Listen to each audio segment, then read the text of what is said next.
Chapter 2708, Transient soared. Upon seeing Shifeng walk out of the shattered space, everyone from the 4 hostile teams fell deathly silent, their eyes nearly falling out of their sockets. He's fine. He actually blocked it? Everyone felt like they were dreaming when they saw Shifeng emerge from Elven Enchantress's attack unscathed. Many of the Flowing Water Realm experts even rubbed their eyes to verify that they weren't hallucinating. That was one of Elven Enchantress's arrows they were talking about. According to rumor, the longbow Elven Enchantress wielded was a fragmented legendary weapon, and she could even repulse mythic monsters of the same level with its help. Moreover, Elven Enchantress hadn't launched just any ordinary arrow at Shifeng either. The arrow she used was made entirely of precious mana jade steel. The arrow also had ancient magic runes carved on it. Even a Tier 3 player using an ordinary longbow could repel a mythic monster of the same level with this arrow. The combination of these two things was what made Elven Enchantress one of the Fire Dragon Empire's 6 absolutes.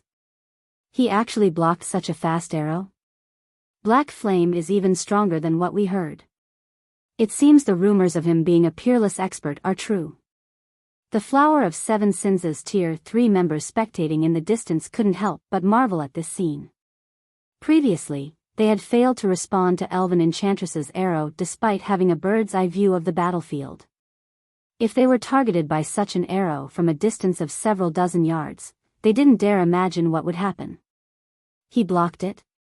Sorrowful Heaven eyed his subordinates with contempt when he overheard their discussion. You think he merely blocked it? Sorrowful Heaven's words only confused them. Look carefully. What is he holding in his hand? Sorrowful Heaven questioned angrily. He's holding an arrow? Everyone grew even more confused. You bunch are really stupid. Sorrowful Heaven was momentarily rendered speechless by his subordinates. He then turned to look at Shifeng in the distance, horror surfacing in his eyes. Arrows are considered consumables in God's domain. So long as they hit something, they will disintegrate, even if they get blocked by a skill or a weapon. Then, the arrow in Black Flame's hand, the Flower of Seven Sins members subconsciously turned to look at the blue arrow Shifeng held. Immediately, a chill overwhelmed their entire bodies. That's right. The arrow never hit him. Instead, he snatched the arrow out of the air. When Sorrowful Heaven finished speaking, rank disbelief filled his eyes. At this point, Sorrowful Heaven wasn't the only person to notice the crux of the problem. The 4 foreign aid team's domain realm experts also noticed it, and their faces turned ashen. Guild leader? Yen Tianqing also stared at Shifeng in surprise. Elven Enchantress's attack was most likely top-notch even among the peerless experts in the current God's domain. Nonetheless, Shifeng had caught the arrow. Was this really a feat players could accomplish? However, compared to the Apex experts present, Skyshaker, Red Rain, Elven Enchantress, and Mad Sword found this situation even more unbelievable. How did he do it? Elven Enchantress's expression turned solemn as she gazed at Shifeng. She knew better than anyone just how fast her simple attack was. If she launched this arrow of hers within 100 yards of her target, she was confident that even the other 5 of the 6 absolutes wouldn't be able to block it. Even speed-type mythic monsters would get struck. Everyone, Black Flame is much stronger than we expected. I'm afraid the 4 of us will have to work together to take him down, 3 Autumns suggested with a grim expression. Okay, I have no opinion. Red Rain nodded. It seems we can only do that, Mad Sword answered through gritted teeth. They had their pride as peerless experts, and they disdained ganging up on people. However, as experts, they could see the gap between themselves and Shifeng after just a single exchange. To complete the task the 4 superpowers entrusted them, they had no choice but to work together. Moreover, there was another important point, the death penalty in the selection battle. Even peerless experts like themselves would suffer a tremendous setback if they died here. Good. In that case, Red Rain and I will keep Black Flame busy. Mad Sword, you and Elven Enchantress support us from the sides. Red Rain and I will use everything we have to create an opening. Once you find a chance, don't hold back, 3 Autumns commanded quietly. Also, everyone else, once the 4 of us pin down Black Flame, use everything you have to get rid of Zero Wing's other members. Do not let them support Black Flame. No problem. Leave it to me to block him once the battle begins. Red Rain nodded confidently. He was a Guardian Knight, while 3 Autumns was a Berserker. This was an excellent melee combination for dealing with stronger opponents and creating opportunities. In addition, Mad Sword was a greatsword-wielding swordsman, and Elven Enchantress was a ranger. Their classes were adept at executing finishing blows and ambushes. Black Flame. I truly underestimated you. It's no wonder those 4 superpowers are willing to work together to eliminate you. Elven Enchantress also grew serious as she took in Shifeng's nonchalant attitude. She then responded quietly, although I don't want to, I'll do my best to support you this time. As a ranger, having her arrows caught barehanded was a huge humiliation. Playing a supporting role in a fight was also the last thing she wanted to do. However, she couldn't care less about her pride right now. Completing the mission had priority. Vice Alliance leader Autumns, leave Zero Wing's other members to us. We won't let any of them assist Black Flame. That's right. They're but 16 people. It'll only take us a few seconds to get rid of them. The other members of the 4 foreign aid teams also responded to 3 Autumns' command, all of them expressing their confidence in resolving this matter quickly. Good. In 3 seconds, we'll take action together. Since nobody had any objections to his commands, 3 Autumns nodded and focused his attention on Shifeng, who stood 30 yards away. As for everyone else, they promptly spread out, seeking the optimal position to coordinate with each other. However, after the foreign aid team's members got to position, an indifferent voice broke the silence and made everyone shudder involuntarily. It seems you are finally ready. In that case, I can make my move now.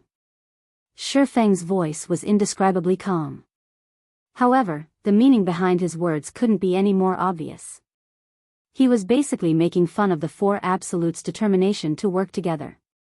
What arrogance! Read latest chapters at Wuxia World. EU. Furious at Shifeng's words, Red Rain immediately activated the Tier 3 Justice Sprint and charged at the swordsman with his shield raised. The space around Red Rain turned blurry and chaotic, making it difficult for others to time and dodge or block his attack. Go! Upon seeing this situation, 3 Autumns commanded everyone to take action before joining the charge himself. However, before 3 Autumns could even take a step forward, everyone present suddenly felt as if time had switched to slow-mo. This illusion lasted for a moment, then, everyone gasped. Before they realized it, Shifeng was already standing behind Red Rain. A long sword as dark as night had also pierced Red Rain's heart. Immediately afterward, Shifeng pulled the long sword from Red Rain's back, and the Guardian Knight's HP drained away until nothing remained. Red Rain then collapsed onto the soft grass, his eyes wide with horror and confusion. Chapter 2709, Difference in Strength, Impossible. What happened? I must be dreaming. Red Rain's sudden death paralyzed the foreign aid team's members who were thinking of attacking Zero Wing's other members. Some of them fell into shock, and others were petrified. However, one thing was for certain. The sight of Red Rain collapsing had already been thoroughly imprinted in their minds. They would never forget this scene for the rest of their lives. Is he even human? Sorrowful Heaven, who was spectating from a distance, was stunned. As he stared at the dead Guardian Knight, the shock in his eyes compounded. For a moment, he wondered if he was hallucinating. However, Sorrowful Heaven knew that what he saw was no illusion. At this time, the frightening aura Red Rain exuded had vanished. Even the life aura and mana fluctuations the Guardian Knight radiated were no more. Only, he was having a hard time accepting this scene, so his brain had dreamed up an acceptable alternative to deny the reality. At this time, Sorrowful Heaven wasn't the only domain realm expert plagued with such a feeling.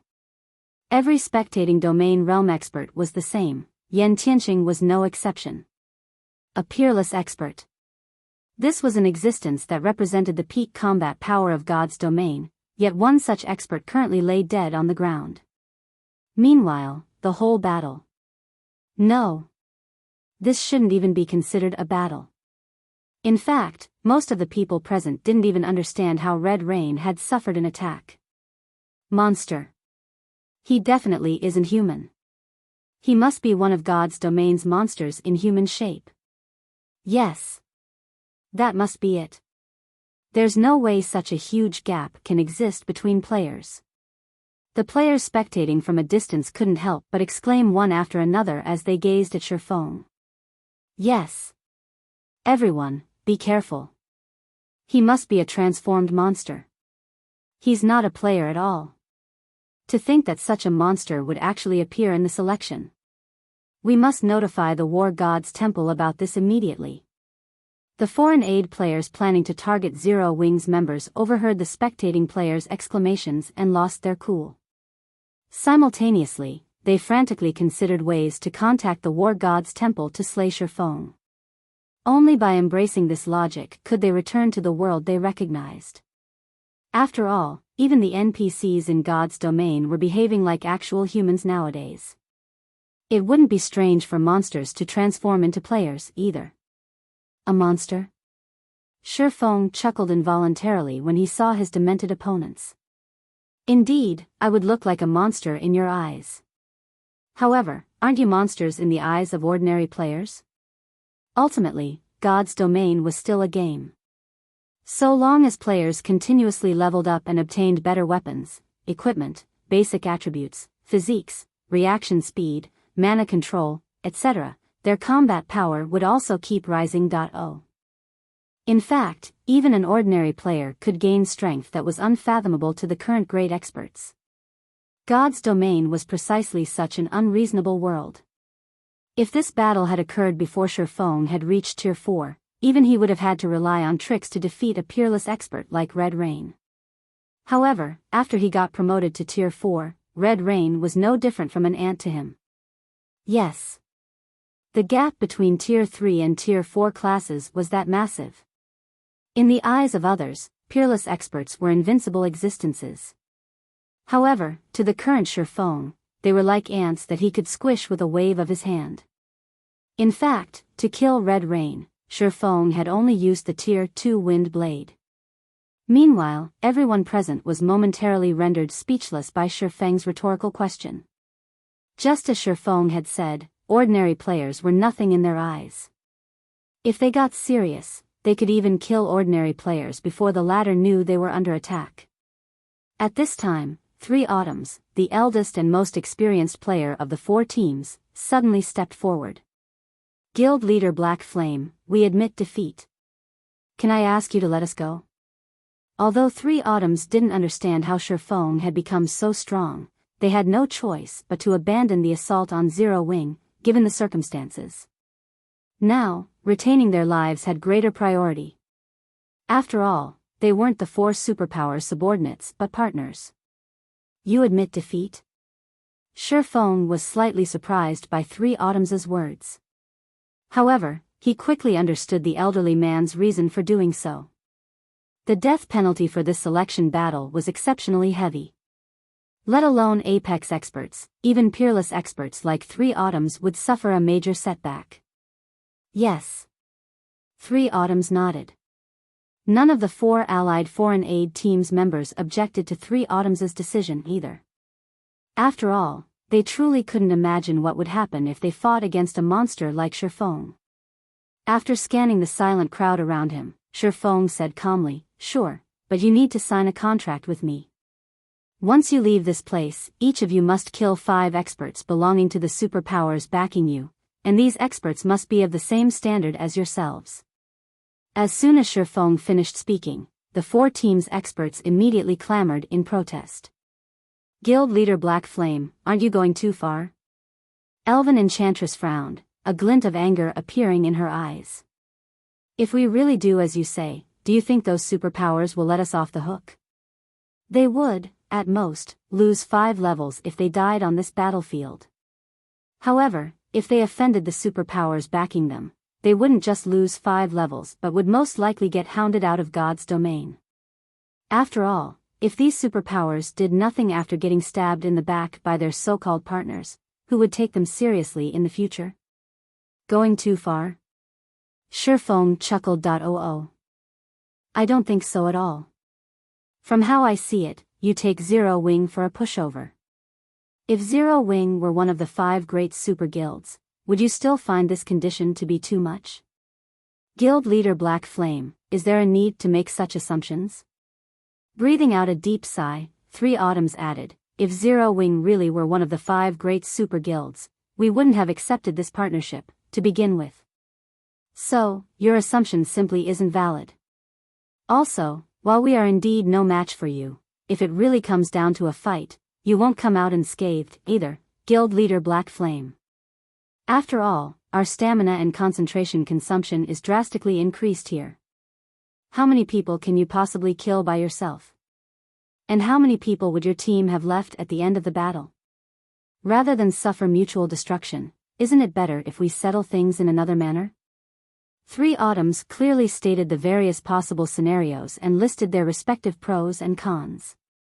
At this moment, let alone Yulan, Gentle Snow, and Aqua Rose, even Sorrowful Heaven, who was also in a leadership position, felt that this was the best option. After all, both sides weren't mortal enemies. To ensure Zero Wing's continued development, it was in Shifeng's best interests to avoid unnecessary losses. However, defying everyone's expectations, Shifeng shook his head. Guild leader Black Flame, are you intent on mutual destruction? 3 Autumns' expression twisted slightly. As a peerless expert of God's domain and a Vice Alliance master of the Fire Dragon Adventurer Alliance, it was already unbelievable that he was taking the initiative to admit defeat. He never thought that Shifeng was actually a lunatic. Read latest chapters at Wuxia World. EU. Meanwhile, upon seeing that Shifeng refused to back off, Elven Enchantress snarled, Black Flame, you'd better not go too far. You should know that we also represent the superpowers backing us this time. If you annihilate our teams, those superpowers definitely won't let you off the hook. Zero Wing won't be able to bear the consequences. What you say is correct. Shifeng nodded. He then shifted his gaze to Elven Enchantress. However, you've made one mistake. Mistake? Shifeng's words puzzled 3 Autumns. He couldn't figure out how he had misspoken. The next moment, Shifeng unsheathed the abyssal blade. Immediately, the intensity of the aura he exuded increased several-fold. With him as the center, all mana within a 1,000-yard radius started to roil, and even the air trembled. And that is, the difference in strength. Chapter 27:10, Selection Battle ends. As soon as Shifeng finished speaking, everyone present could clearly sense that the space around them had changed completely. To be precise, the surrounding space had become hostile to them. The heavy pressure the surrounding space subjected their bodies to felt like they were standing in a supergravity area. They even had trouble moving their bodies. On the other hand, as the lord of this space, Shifeng could exert boundless strength with every one of his movements. Not good. A domain. This is a mana domain. Many of the 4 opposing teams' experts instantly realized what was going on when they experienced this feeling of having their lives in someone else's hands. The expressions of 3 Autumns, Elven Enchantress, and Mad Sword also turned unprecedentedly grim. Any player who had been mingling in God's domain for some time would know what a mana domain was. It also determined whether an NPC was a powerhouse. Every NPC that wielded a mana domain was an existence that players had to be wary of. After all, many of these NPCs could turn Tier 3 players into dust just by relying on their mana domains. They wouldn't even need to move their bodies. Why does he have a mana domain? Shouldn't that be something only a small minority of Tier 4 NPCs possess? Elven Enchantress panicked. Now, when she looked at Shifeng, her eyes no longer contained any anger, only fear. This was a mana domain they were talking about. With the emergence of this domain, Shifeng had basically become the ruler of this space. How is this possible? 3 Autumns was stunned by this situation, his heart churning with confusion. Is he really not a player but a transformed monster? It might be fine if Shifeng only possessed absurd strength. At worst, they could use Zerg tactics to overwhelm his stamina and concentration. A mana domain, however, was a different story. A mana domain specifically countered Zerg tactics. If an individual stepped into a hostile mana domain without sufficient strength, they would be no different from ants before the domain's owner. They might not even be able to display any combat power. Moreover, the mana domain Shifeng revealed was simply outrageous, covering a 1,000-yard radius. With such a range, they couldn't flee even if they wanted to. At this moment, let alone 3 Autumns and the other hostile players, even Yen Tianqing and the other members of Zero Wing's upper echelon were stunned. The guild leader's strength has already reached such a height? Yen Tianqing gawked at Shifeng, who currently stood proudly among the crowd of great experts. With such strength, it wouldn't matter even if the 4 opposing teams ganged up on Shifeng simultaneously. He could quickly dispatch these people with a few swings of his sword. Only peerless experts like 3 Autumns, who possessed exceptional basic attributes, could put up some resistance, a very laughable resistance, because 3 Autumns and the others wouldn't even manage to match an ordinary tier 3 expert inside Shifeng's mana domain. Meanwhile, with Shifeng's strength, he could easily dispose of ordinary tier 3 experts, even without his mana domain strengthening properties. At this time, the spectating foreign aid teams outside Shifeng's mana domain also panicked. Those 4 teams are dead for sure. With such a vast mana domain, they can't escape, Sorrowful Heaven said, his heart filled with complicated feelings as he looked at 3 Autumns and the others. A joint team made up of 4 peerless experts and several hundred tier 3 great experts was an incredibly powerful force, even in the Fire Dragon Empire. Nobody would dare oppose it. Now, however, such a team could only wait to die. Boss Sorrow, what should we do now? A level 117, tier 3 assassin asked helplessly. With just a thought, Zero Wing could decide the fate of the 4 foreign aid teams opposing it, what more the fate of their small team. Escape. Sorrowful Heaven replied instinctively as he looked at the gray space ahead of him. Although their team currently had no enmity with Zero Wing, the Flower of 7 Sins had come into conflict with Zero Wing several times in the past. If Shifeng was in a bad mood, he might decide to take care of them in passing. Escape? Looking at the special space around them, the tier 3 assassin asked anxiously, but, boss, where do we escape to? This area isn't particularly big. It won't take more than half an hour to run a lap here. The special space used to host the preliminary selections might be considered large for ordinary tier 3 experts. However, it was essentially a small cage for domain realm experts. Shifeng could easily reap the lives of the people in this cage at any time. Forfeit. Everyone forfeit immediately. Sorrowful Heaven ordered, gnashing his teeth. Players weren't required to fight to the death in the selection battle. If a participant didn't wish to die, they could take the initiative to forfeit. However, forfeiting had a 1-minute channeling process. Moreover, so long as players forfeited during the selection, not only would they automatically lose a level, but they also couldn't log into God's domain for 1 natural day. Hence, unless absolutely necessary, nobody would choose to forfeit. However, Sorrowful Heaven couldn't care less about the penalty for forfeiting, under the circumstances. Compared to getting killed by Shifeng and losing 5 levels and being forced to remain offline for several days, forfeiting was a much better option. At this time, besides the Flower of 7 Sins' team, the other foreign aid teams that didn't attack Zero Wing also promptly forfeited their participation rights. For a time, hundreds of light pillars rose inside the special space, creating a magnificent spectacle as if heaven was descending to earth. Unfortunately, only a handful of people inside the special space were in the mood to admire this beautiful scene. Flame Dragon City. As the competition for the 6 reserve seats still hadn't officially begun, the plaza outside the War God's Temple was crowded with the various superpowers experts. Many of these experts chatted quietly about the preliminary selection currently underway. I heard 9 superpowers are participating in the foreign aid selection this time. I wonder which superpower will have the most players remaining. It would be great if our guild can have more people passing the selection. That would significantly ease our burden afterward. I'm afraid not many of our helpers will pass the selection. I just heard that the Sky Dragon family, Pride Empire, Demon Palace, and Miracle recruited 4 of the Fire Dragon Empire's 6 absolutes. With these peerless experts around, trying to hold on to a war god order will be incredibly difficult. Aren't those 4 guilds a little too strong? They actually managed to recruit 4 absolutes? What kind of price did they pay?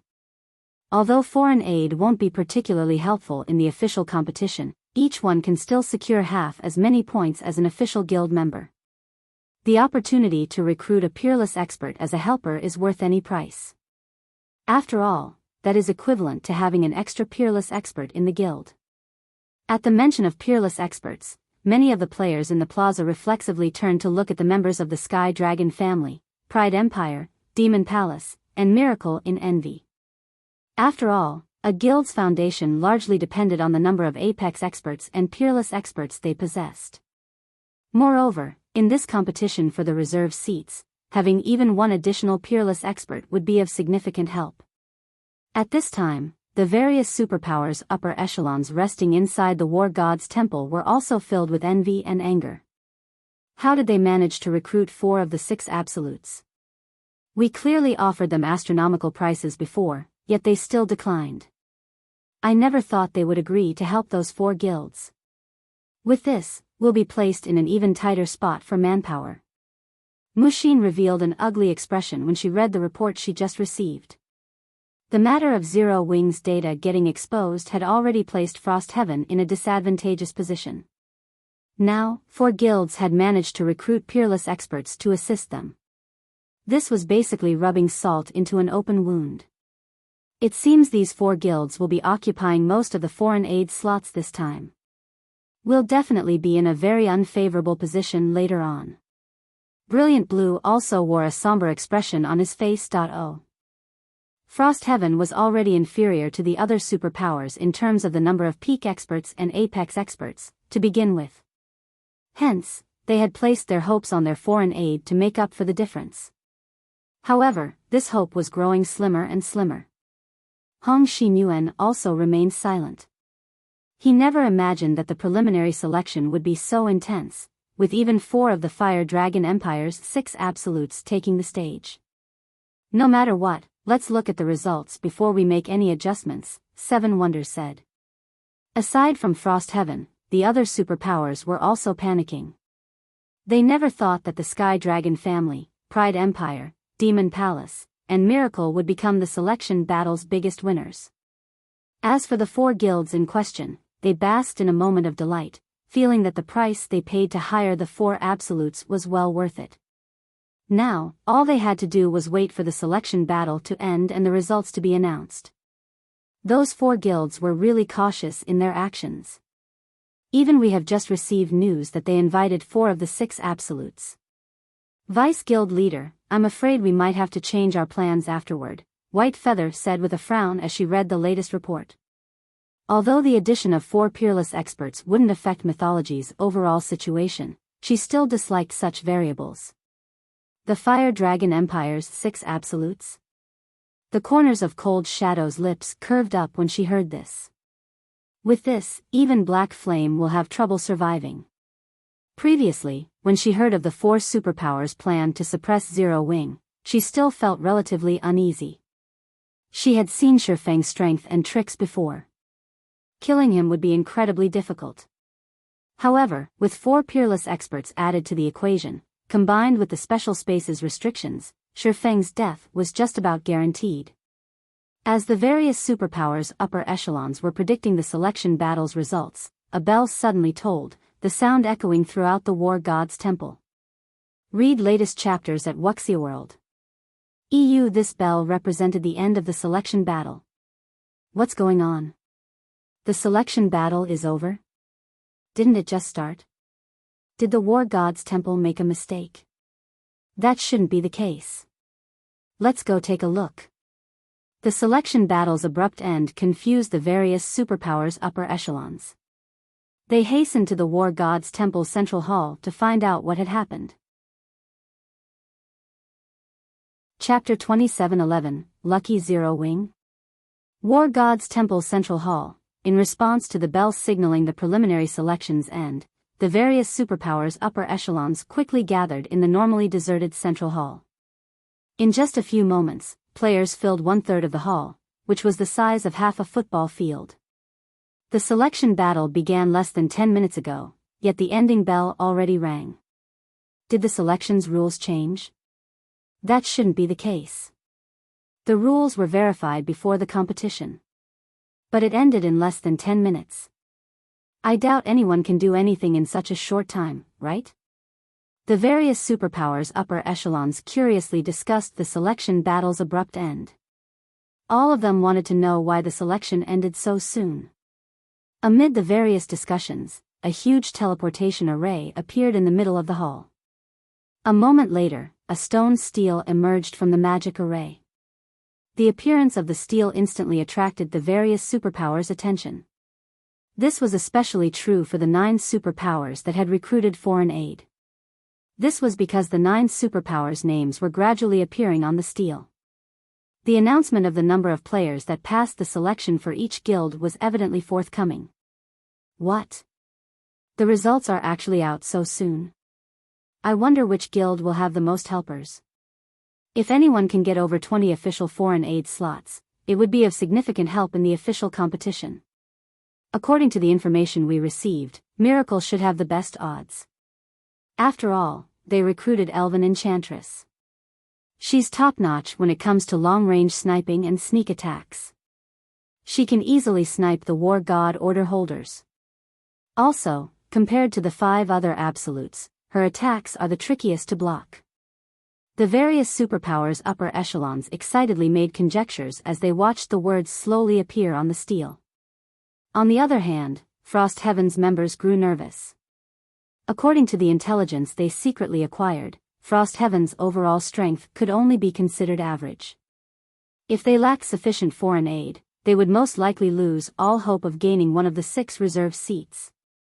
The official competition for the reserve seats would be a struggle for land and resources. The greater the number of powerful experts one had, the more advantageous one's position. After a guild occupied a resource node, it would acquire a resource emblem. And when a player wore the resource emblem, so long as they did not leave the node's range, the guild they belonged to would continually earn guild points. Hence, the player wearing the resource emblem had to be incredibly strong. Otherwise, it would be very easy for other guilds' experts to ambush and kill the emblem holder. 10. Just 10 people is fine. Mushin prayed quietly as she looked at the monument. She didn't place much hope in having many of their helpers pass the preliminaries. She only hoped that Frost Heaven's foreign aid count did not lag behind the other superpowers. 10. She sure knows how to dream. 1,000 Miles, a vice guild leader of Miracle, sneered when he overheard Mushin's mutterings from nearby. It's a pity she invited Zero Wing. This dream of hers will never come true. Miles, you've gone too far this time. I only told you to instruct Elven Enchantress and the other 3 guilds to suppress Zero Wing. Yet, you actually told them to annihilate Frost Heaven's other helpers after eliminating Zero Wing. Shredded Soul, Miracle's first vice guild leader, berated while shaking his head. If Frost Heaven's people find out about this, they'll definitely create a lot of trouble for us in the future. We're going to have to reduce the other guilds' foreign aid count anyway. It doesn't matter even if we have Frost Heaven suffer slightly greater losses. It's Frost Heaven's fault for seeking Zero Wing's help. To begin with, 1,000 Miles countered contemptuously. He bore a massive grudge against Zero Wing. It was all because of Zero Wing that his status in the guild had repeatedly fallen. He naturally wouldn't let go of an opportunity to take revenge. In fact, to deal with Zero Wing, he had taken the initiative to persuade the guild to partner with Saint's Hand and collaborate with the 3 other guilds to take action together. At this time, Cold Shadow couldn't help looking at the distant Mushin with sympathy from a corner of the hall. If not for Zero Wing, Frost Heaven wouldn't have fallen into such a passive state, Cold Shadow sighed ruefully. Under normal circumstances, Mushin's decision to recruit Shifeng as foreign aid would have been a good one. Unfortunately, aside from being strong, Shifeng also didn't know the immensity of heaven and earth. He had simply made far too many enemies. Otherwise, Miracle wouldn't have decided to take action against Zero Wing so decisively, going as far as to ignore Frost Heaven's influence. While the various superpowers members were discussing excitedly, several flashes of light appeared above the central teleportation array. In the blink of an eye, 17 figures appeared before everyone's eyes. As the teleportation array's brilliance dissipated, the appearance of these 17 figures became clear for all to see. They were none other than Zero Wing's members, whom the various superpowers felt would fail the preliminary selection. How is this possible? Aren't they way too lucky? Did they not encounter any other foreign aid teams inside? For a time, the hall was in an uproar. None of the various superpowers members could believe their eyes. This was especially true for the Sky Dragon families, Pride Empires, Demon Palaces, and Miracle's upper echelons. Every one of them gaped at this situation. Why are Zero Wing's members still alive? Thousand Miles was bewildered when he saw Shifeng's group walking out of the teleportation array. At this moment, let alone Thousand Miles, even Shredded Soul and the distant Cold Shadow were puzzled by this situation. After all, nobody knew better than they did the situation inside the special space. Those were 400 great experts they were talking about. Of them, 4 were even peerless experts, and over a dozen were apex experts. With such a force, one could roam unhindered even in the Fire Dragon Empire. Taking care of Zero Wing should have been child's play. Yet, Zero Wing actually exited the battlefield with 0 casualties. How could they possibly bring themselves to believe this situation? Did those 4 absolutes not go after them? No matter how Cold Shadow racked her brain, this was the only possibility she could think of for Zero Wing emerging unscathed. Frost Heaven's members were also surprised at this situation. They sure are lucky. They actually managed to come out unscathed even in such a situation. When Brilliant Blue saw Shifeng and the others, he shot a glance at Hong Xinyuan, then continued, however, just returning alive is useless. In the end, it will still depend on whether they acquired any War God orders. In Brilliant Blue's opinion, Shifeng's group must have deliberately avoided the other foreign aid teams and did not fight any battles at all. Hence, they were able to return safely. Otherwise, with Zero Wing's exposed data, there was no way the other foreign aid teams wouldn't target Zero Wing's members. In the end, the various participating superpowers present only treated the return of Zero Wing's members as a small interlude. What they were really concerned about was the issue of how many foreign aid slots each of them would receive. Everyone returned their attention to the teleportation array in the middle of the hall, waiting for someone else to return, so that they could inquire about the War God orders distribution. However, after Shifeng's group left the teleportation array, the various superpowers members were dumbfounded. The teleportation array that should have continued teleporting other people back to the War God's temple actually started disappearing. What's going on? Why did the teleportation array stop teleporting people? Read latest chapters at Wuxia World. EU, could it be broken? Questions emerged in everyone's mind one after another. None of them could figure out what was going on. The hall devolved into pandemonium because of this situation. However, after a short while, the entire central hall fell into a deathly silence. The line of text that appeared at the top of the stele rendered everyone in the hall speechless with shock. Preliminary selection participant count, 900 passing count, 17. Chapter 2712, Arrogant Person Exodus Tales Chapter 2712, Arrogant Person, only 17 people passed the selection? Zero Wing's team seems to have 17 people. What exactly is going on here? After a brief silence, the various superpowers members turned their eyes toward Shifeng's group, the doubt in their hearts deepening. There was indeed the possibility that the war god orders had been well hidden, and some might not be found even after the selection ended. This would result in less than 100 people passing the preliminary selection. However, even if that were the case, over 80 people should still have passed the selection. However, only 17 people had passed the selection. This number was far below the various superpowers' expectations. The upper echelons of Sky Dragon Family, Pride Empire, Demon Palace, and Miracle, in particular, were dumbfounded by this situation. They couldn't figure out what exactly had happened inside the selection battle. Their 4 guilds had paid an enormous price to recruit 4 of the Fire Dragon Empire's 6 absolutes. They had been very confident of winning the preliminary selection, hands down. Now, however, let alone ranking within the top 4, not even one of the foreign aid they recruited managed to pass the selection. What was even more unbelievable was the fact that Zero Wings members had returned unscathed. How could they possibly believe this? Investigate. Investigate what happened. I want to know what happened inside the selection battle. Almost immediately, the 4 guilds' upper echelons began frantically contacting their respective foreign aid team's members. Vice Guild Leader, did something go wrong with the selection? White Feather's eyes brimmed with surprise and confusion as she looked at the central stele.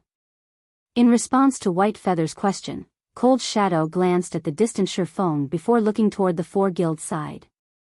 From the commotion at the 4 guilds, it was evident that even the 4 guilds' people didn't know what had just happened. Something must have gone wrong. Only, I don't know what kind of trick Zero Wing pulled this time. All Cold Shadow could think of now was that Zero Wing was related to this abnormal situation. Out of the 900 players that entered the selection space, only 17 returned. Even if an intense battle occurred inside, there shouldn't be so few players returning. Not to mention, all of these returnees were even Zero Wings members. As the various superpowers were investigating this strange situation, Frostheaven's side was similarly at a loss. Guild Leader Black Flame, what happened inside? Why are you the only ones to return? Mushin couldn't help asking Sherphone. Since Sherphone was an insider in this situation, asking him would be much more efficient than asking around. Yes, what happened inside the selection battle? Brilliant Blue questioned. Where are Sorrowful Heaven and the others? If even Zero Wing's small team of 17 could return safely, there was no way the Flower of Seven Sins' team of 83 players couldn't. Not to mention, Sorrowful Rain was a domain realm expert. Following Mushin's and Brilliant Blue's questions, everyone from Frostheaven turned to look at Sherphone, curious to find out what exactly happened inside. However, Sherphone directly ignored Brilliant Blue's question and turned to Mushin. Nothing special happened inside. We just conducted a normal team battle. As for the result, you saw it yourself, Sherphone said calmly. Sherfang's words were clear and straightforward. His logic was also seamless. However, none of Frostheaven's members believed him. Even Mushin felt that Sherphone was joking with her. Black Flame, do you take this old man for a fool? Do you think I will believe such words? Brilliant Blue was incensed. He already felt upset that Sherphone ignored him. Now, Sherphone was even insulting his intelligence by giving such a stupid answer. The other Frostheaven members agreed with Brilliant Blue's words, and they started looking at Sherphone with scorn. Although Sherfang's answer sounded reasonable, it was also the least possible result. They would be fools to believe him. 900 Tier 3 experts had participated in the preliminary selection, many of them peak experts and apex experts. No matter how fierce the battle, these experts shouldn't have all gotten annihilated. After all, they could still flee if they couldn't win in a fight. Moreover, the selection battle was held in a special space that severely restricted a player's stamina and concentration. The difficulty and risks involved in chasing a fleeing opponent in this space were incredibly high. Meanwhile, Sherfang's team was not only the smallest out of the bunch but also the easiest to counter. If an intense battle occurred during the selection, Sherfang's team should have faced the greatest difficulty returning alive. But what about now? Not only did Zero Wing's team suffer 0 casualties, but Zero Wing's members all wore incomparably relaxed expressions. They did not look like they had just survived an intense battle at all but gone on an outing. Whether you believe it or not is up to you, Shi Feng retorted nonchalantly. The selection battle is over. If you don't have any other questions, we'll be heading back to rest. After saying so, Shi Feng turned around and left the hall, unconcerned whether Frost Heaven's members believed him or not. His goal in coming here was only the 3 upper zone reserve slots. Meanwhile, after glancing at the Frost Heaven contingent, Zero Wing's other members chuckled before following Shi Feng out of the hall. The behavior of Zero Wing's team thoroughly dumbfounded Brilliant Blue. He was one of Frost Heaven's dignified Frost Pillars as well as a great elder of the guild. Yet, now, he was being ignored by the guild leader of a pseudo-superpower with no background whatsoever. Brilliant Blue promptly glared at Hong Xinyuan and bellowed angrily, "Hong Xinyuan, take a good look. This is the trump card you recruited." However, Hong Xinyuan remained indifferent to Brilliant Blue's outburst. In fact, he was in a relatively good mood. After all, the return of Shi Feng's team meant that Frost Heaven had gained 17 foreign aid slots. Failing to get a reaction out of Hong Xinyuan, Brilliant Blue turned to Seven Wonders and snapped, "Guild leader, you've seen how Zero Wing's members behave. They are too arrogant. They aren't even taking us seriously. If we let them participate in the official competition, the consequences will be disastrous. Enough. Let's take a look at the situation first," Seven Wonders berated. However, when Seven Wonders glanced at Zero Wing's members' departing figures, a hint of dissatisfaction also flashed in his eyes. Meanwhile, although Shi Feng had spoken in a normal tone, everyone in the hall was a great expert. Even the weakest among them was at the flowing water realm. Hence, they heard Shi Feng's words loud and clear. Black Flame truly is arrogant to the extreme. He's taking such an attitude even toward Frost Heaven. He'll most likely have a difficult path ahead of him.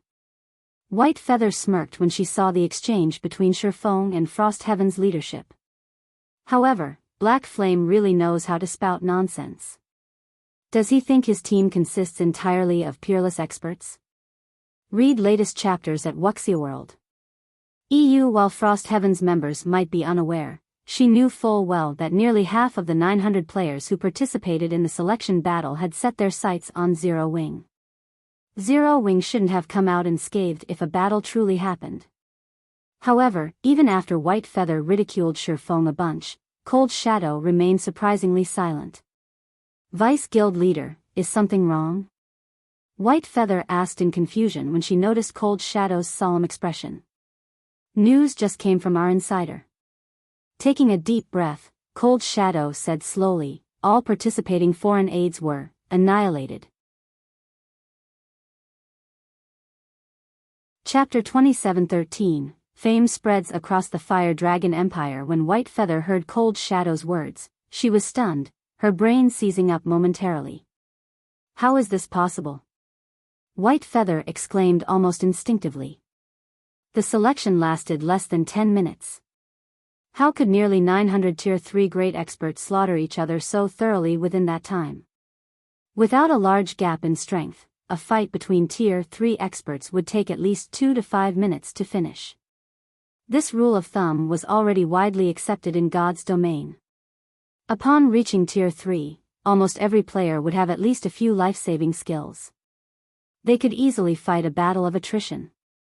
Hence, there was a popular saying that while Tier 3 experts could be defeated easily, killing them was challenging. No. They didn't fight each other. Cold Shadow shook her head. She then added calmly, "According to our insider, over half of the foreign aid teams chose to forfeit." Forfeit? White Feather grew even more confused at this revelation. She felt that the more she delved into this matter, the more incomprehensible it became. Meanwhile, inside the gloomy hall, 1,000 Miles, and the upper echelons of the many superpowers present also received news on what happened during the selection battle. They were inevitably bewildered. Have they lost their minds? Over half of them forfeited? 1,000 Miles cursed out loud when he saw his subordinates report. Investigate immediately. Anyone who chose to forfeit shouldn't even think of receiving any of the promised benefits. With the huge numerical advantage they had, they could have annihilated Zero Wings members even if they had to throw bodies at them. Vice Guild Leader Miles. The grey-robed berserker standing before 1,000 Miles shrank back slightly before saying quietly, "The ones that forfeited aren't our guild's foreign aid." "What happened to our foreign aid, then?" 1,000 Miles asked in response. "Our foreign aid?" After peeking at 1,000 Miles, the grey-robed berserker answered hesitantly, "Black Flame killed them all. Moreover, he didn't kill just our foreign aid but also the other 3 guilds' foreign aid. Are you sure Black Flame did it alone? Are they not messing with you?" 1,000 Miles asked in disbelief. "I've verified with them already." The grey-robed berserker nodded. Black Flame indeed killed them by himself. Out of the 400 players that targeted Zero Wing, not a single one survived. Alone?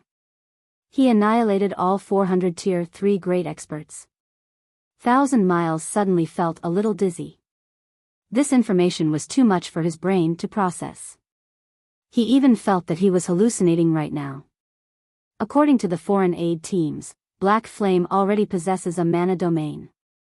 The range and strength of his mana domain are also unprecedented. Tier 3 experts can't exert even 10% of their combat power while inside it. Just moving their bodies is a challenging task, the berserker reported after summoning up his courage. Not only did a player obtain a mana domain, but said mana domain was even so powerful.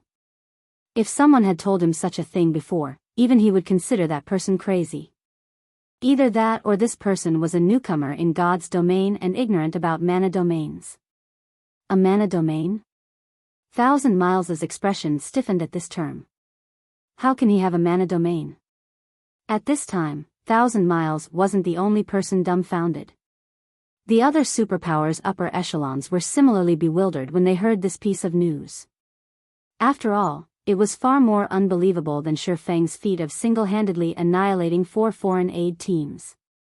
In God's domain, the mana domain was the standard that determined whether an NPC was strong or weak. So long as an NPC had a mana domain, they would be considered a true powerhouse in the whole of God's domain. After Frost Heaven's members received a detailed report of what happened during the selection battle, they, too, fell silent. Brilliant Blue, in particular, wore an extremely wrinkled and ugly look on his face.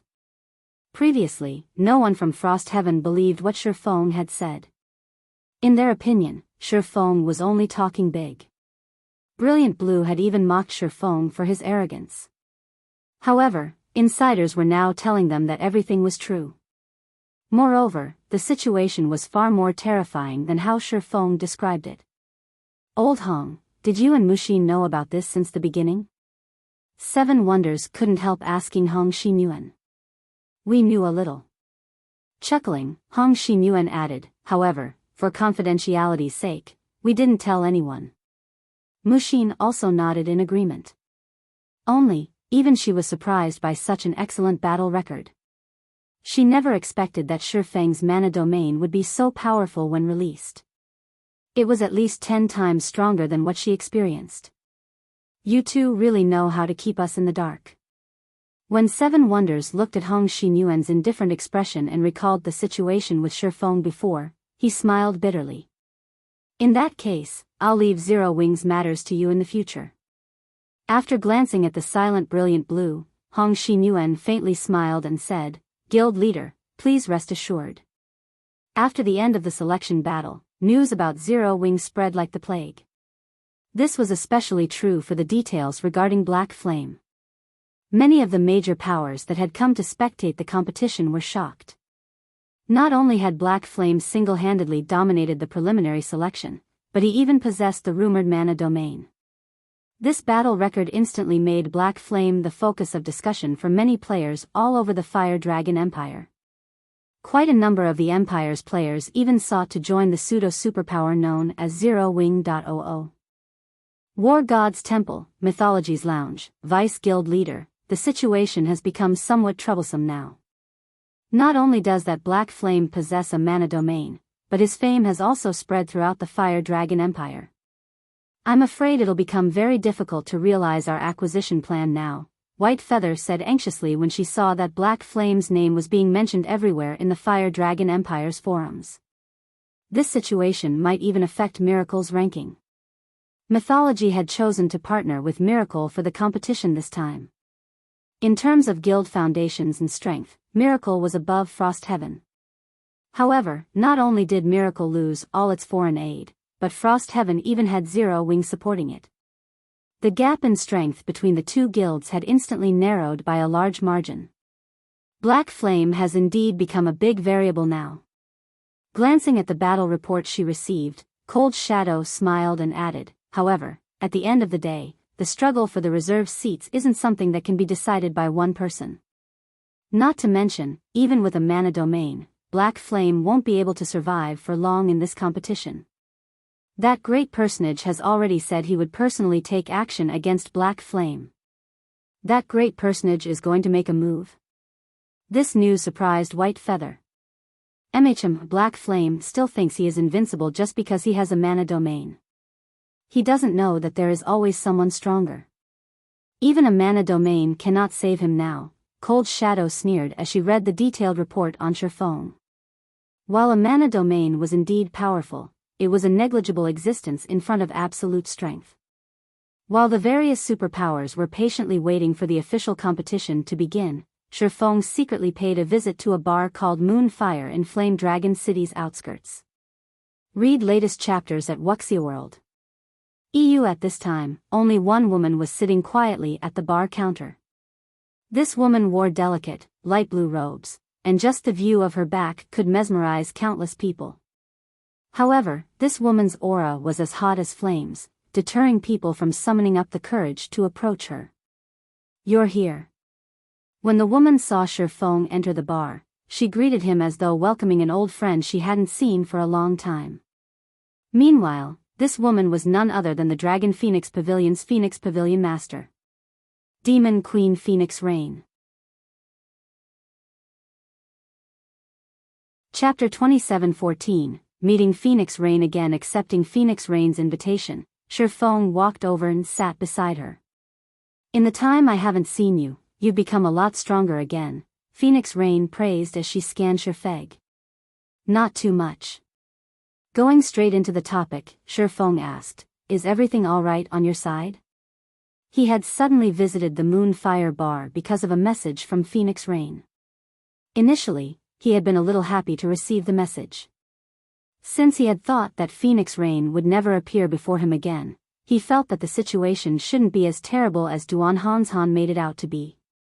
However, the moment he laid eyes on Phoenix Rain, he instantly understood. The situation was much worse than he thought. This was because the Phoenix Rain he saw couldn't be considered human. All her information was labeled as unknown and couldn't be examined at all. Moreover, the feeling he got from her was as if she had wholly integrated her existence with the flowers and trees of God's domain. Shifeng even got the impression that Phoenix Rain was native to God's domain. Meanwhile, at Shifeng's question, a hint of surprise flashed in Phoenix Rain's eyes.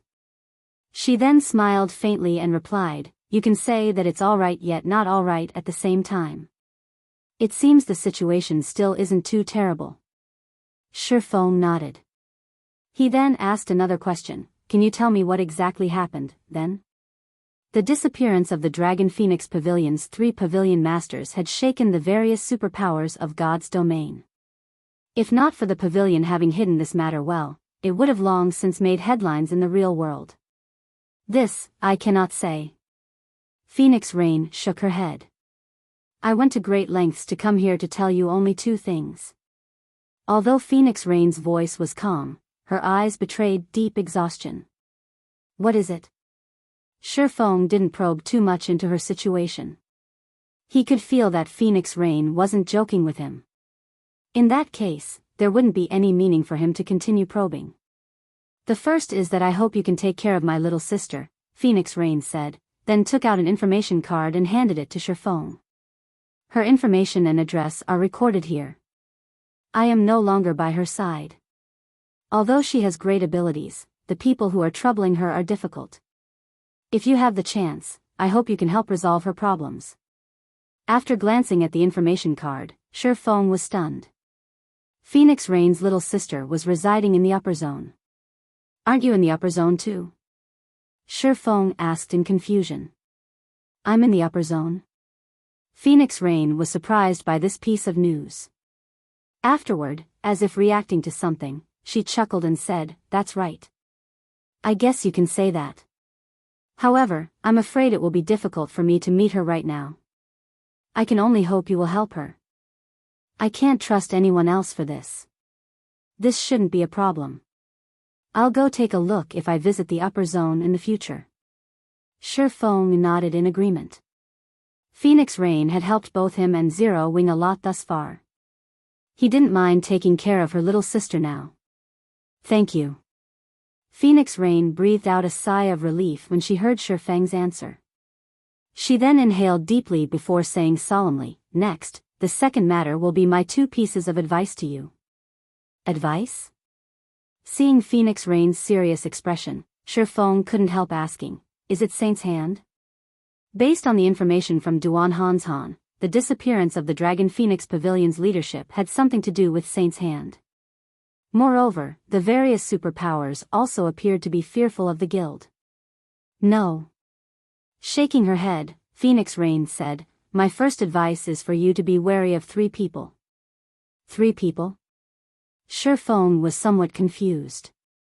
He could understand if Phoenix Rain wanted him to be wary of some powerful organization, yet she told him to be wary of 3 individuals. If not for Phoenix Rain's solemn expression and her lofty status, he would have most likely treated her words as a joke. "Yes, 3 people." Slowly, Phoenix Rain said, "I don't know these 3 people's names. They use various aliases, but not one of them is their real name. The only thing I can tell you is their characteristics. These 3 people are a madman, a girl, and a young, scholarly person. If you meet them, run as far as you can. Never approach them, or the consequences will be harsh. You must remember this point." That's all the information on these 3 people. Shi Feng memorized Phoenix Rain's words, but the information he had to work with was scanty and vague. "I only know this much." Phoenix Rain shook her head and chuckled. She then continued, "The next piece of advice is simpler, and that is to stock up on as many 7 luminaries crystals as possible. This thing is incredibly valuable, and the more you have, the better. That's a realistic piece of advice." Shi Feng was startled to receive this advice. 7 luminaries crystal was incredibly important during his previous life.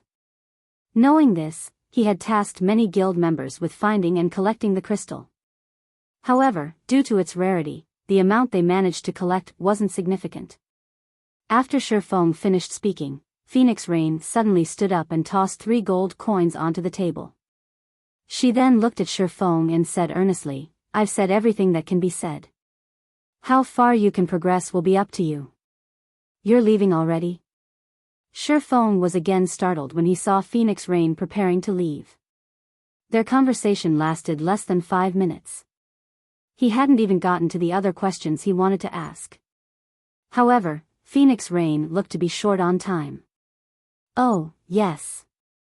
Suddenly, Phoenix Rain pulled out a black crystal from her pocket and tossed it to Shi Feng. "I have you to thank for being able to make this visit. I can't use this thing at present, so I'll give it to you." "What is this thing?" When Shi Feng looked at the unidentifiable black crystal, he felt a sudden urge to eat the crystal whole. Upon noticing the hunger in Shi Feng's eyes, Phoenix Rain chuckled. "You'd better not eat it. It's not edible." Shi Feng felt slightly embarrassed by this situation. He never thought that the black crystal would be powerful enough to affect his mind. "Don't worry. I won't eat it," Shi Feng promised. "Before I go, I'll tell you one more thing. Tier 4 is just the beginning. Your time, however." Before Phoenix Rain could finish speaking, she suddenly disappeared. It was as if she never existed in this place. Now, only Shi Feng remained inside the spacious bar. Read latest chapters at Wuxia World. EU forced teleportation? Surprise colored Shifeng's eyes as he looked at the space where Phoenix Rain had been. However, he quickly denied his conjecture. No. There were no spatial fluctuations. It shouldn't be a forced teleport. Yet, if she logged off, it should have taken a while before she disappeared. Despite pondering for some time, Shifeng failed to figure out the mechanism behind Phoenix Rain's sudden disappearance. In the end, he had to give up and shifted his attention to the black crystal in his hand. At least he now knew that Phoenix Rain was safe. I got nothing from using an ordinary identification skill just now. It seems I can only try with omniscient eyes. Taking a deep breath, Shifeng gathered the surrounding mana around his eyes and stared intently at the black crystal. Omniscient eyes. Chapter 27:15, Eternal Item. As Shifeng frantically gathered mana inside the bar, the mana around him started liquefying. The standard of his mana was undoubtedly at Tier 4. A moment later, twofold magic arrays appeared in his eyes. If a player were to meet his gaze right now, they would most likely shudder instinctively. At this moment, Shifeng's eyes seemed to be capable of penetrating all truths in the world. No secrets could exist before this pair of eyes. Sure enough, Omniscient Eyes' effects have improved significantly now that my mana has reached the Tier 4 standard. Shifeng was delighted as he looked at the black crystal in his hand. Previously, even when he used the advanced identification skill, he couldn't appraise the black crystal at all.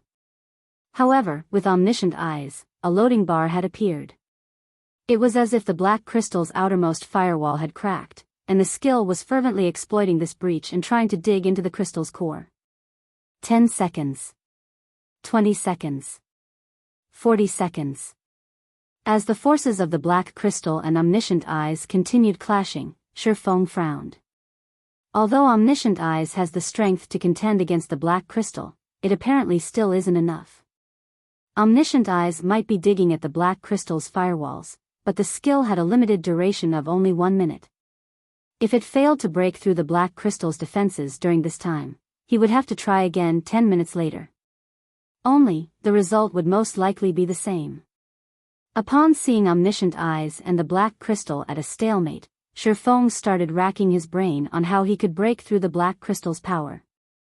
The biggest difference between Tier 3 and Tier 4 is in mana. Since Omniscient Eyes has the strength to go up against the black crystal after being injected with Tier 4 mana, the difference between the two is mana. As of now, Omniscient Eyes still has plentiful mana. In other words, the amount of mana isn't crucial for breaking through the black crystal's defenses. If the amount isn't the problem, then the only other possibility is the mana's strength. However, after coming to this conclusion, Shifeng did not smile in joy. On the contrary, he fell into even greater despair. After all, increasing the strength of mana was easier said than done. On the market, almost all items that improved their users' mana only increased the volume of mana their users held. Generally, if players wished to increase their mana's quality, they would have to either improve their control over mana or raise their tier. In other words, if Shifeng wanted to increase his mana's strength right now, his only option was to raise his control over mana to a higher realm. No, that's not the only option. Shifeng shook his head. An increase in the mana's strength also represents an increase in the skill's power. Increasing the skill's power would be equivalent to improving the mana's strength. After Shifeng thought up to this point, a glimmer of hope appeared in his eyes. However, less than 5 seconds remained to Omniscient Eyes' duration. I have no choice but to try. Taking a deep breath, Shifeng unsheathed the abyssal blade and promptly assumed the posture of using the mana technique Light Shadow. The mana swarming around Shifeng instantly began condensing even further, taking on the shape of a great sword. However, unlike when he used this mana technique at Tier 3, the Phantom Greatsword now looked much more tangible. Meanwhile, after executing Light Shadow, Shifeng could sense a change occurring in the magic arrays in his eyes. They showed faint signs of evolving into threefold magic arrays. Good. It's effective. Shifeng couldn't help growing excited. However, the third layer's formation abruptly stopped. The mana still isn't strong enough? Shifeng frowned. If I want to increase it even further, I'll have no choice but to use Holy Devour. Holy Devour was a move he dreaded to use. Executing the complete Holy Devour was too taxing. It shouldn't be used frequently, even by Tier 4 classes. With the reserve seats competition about to begin, he had to keep himself in his peak state.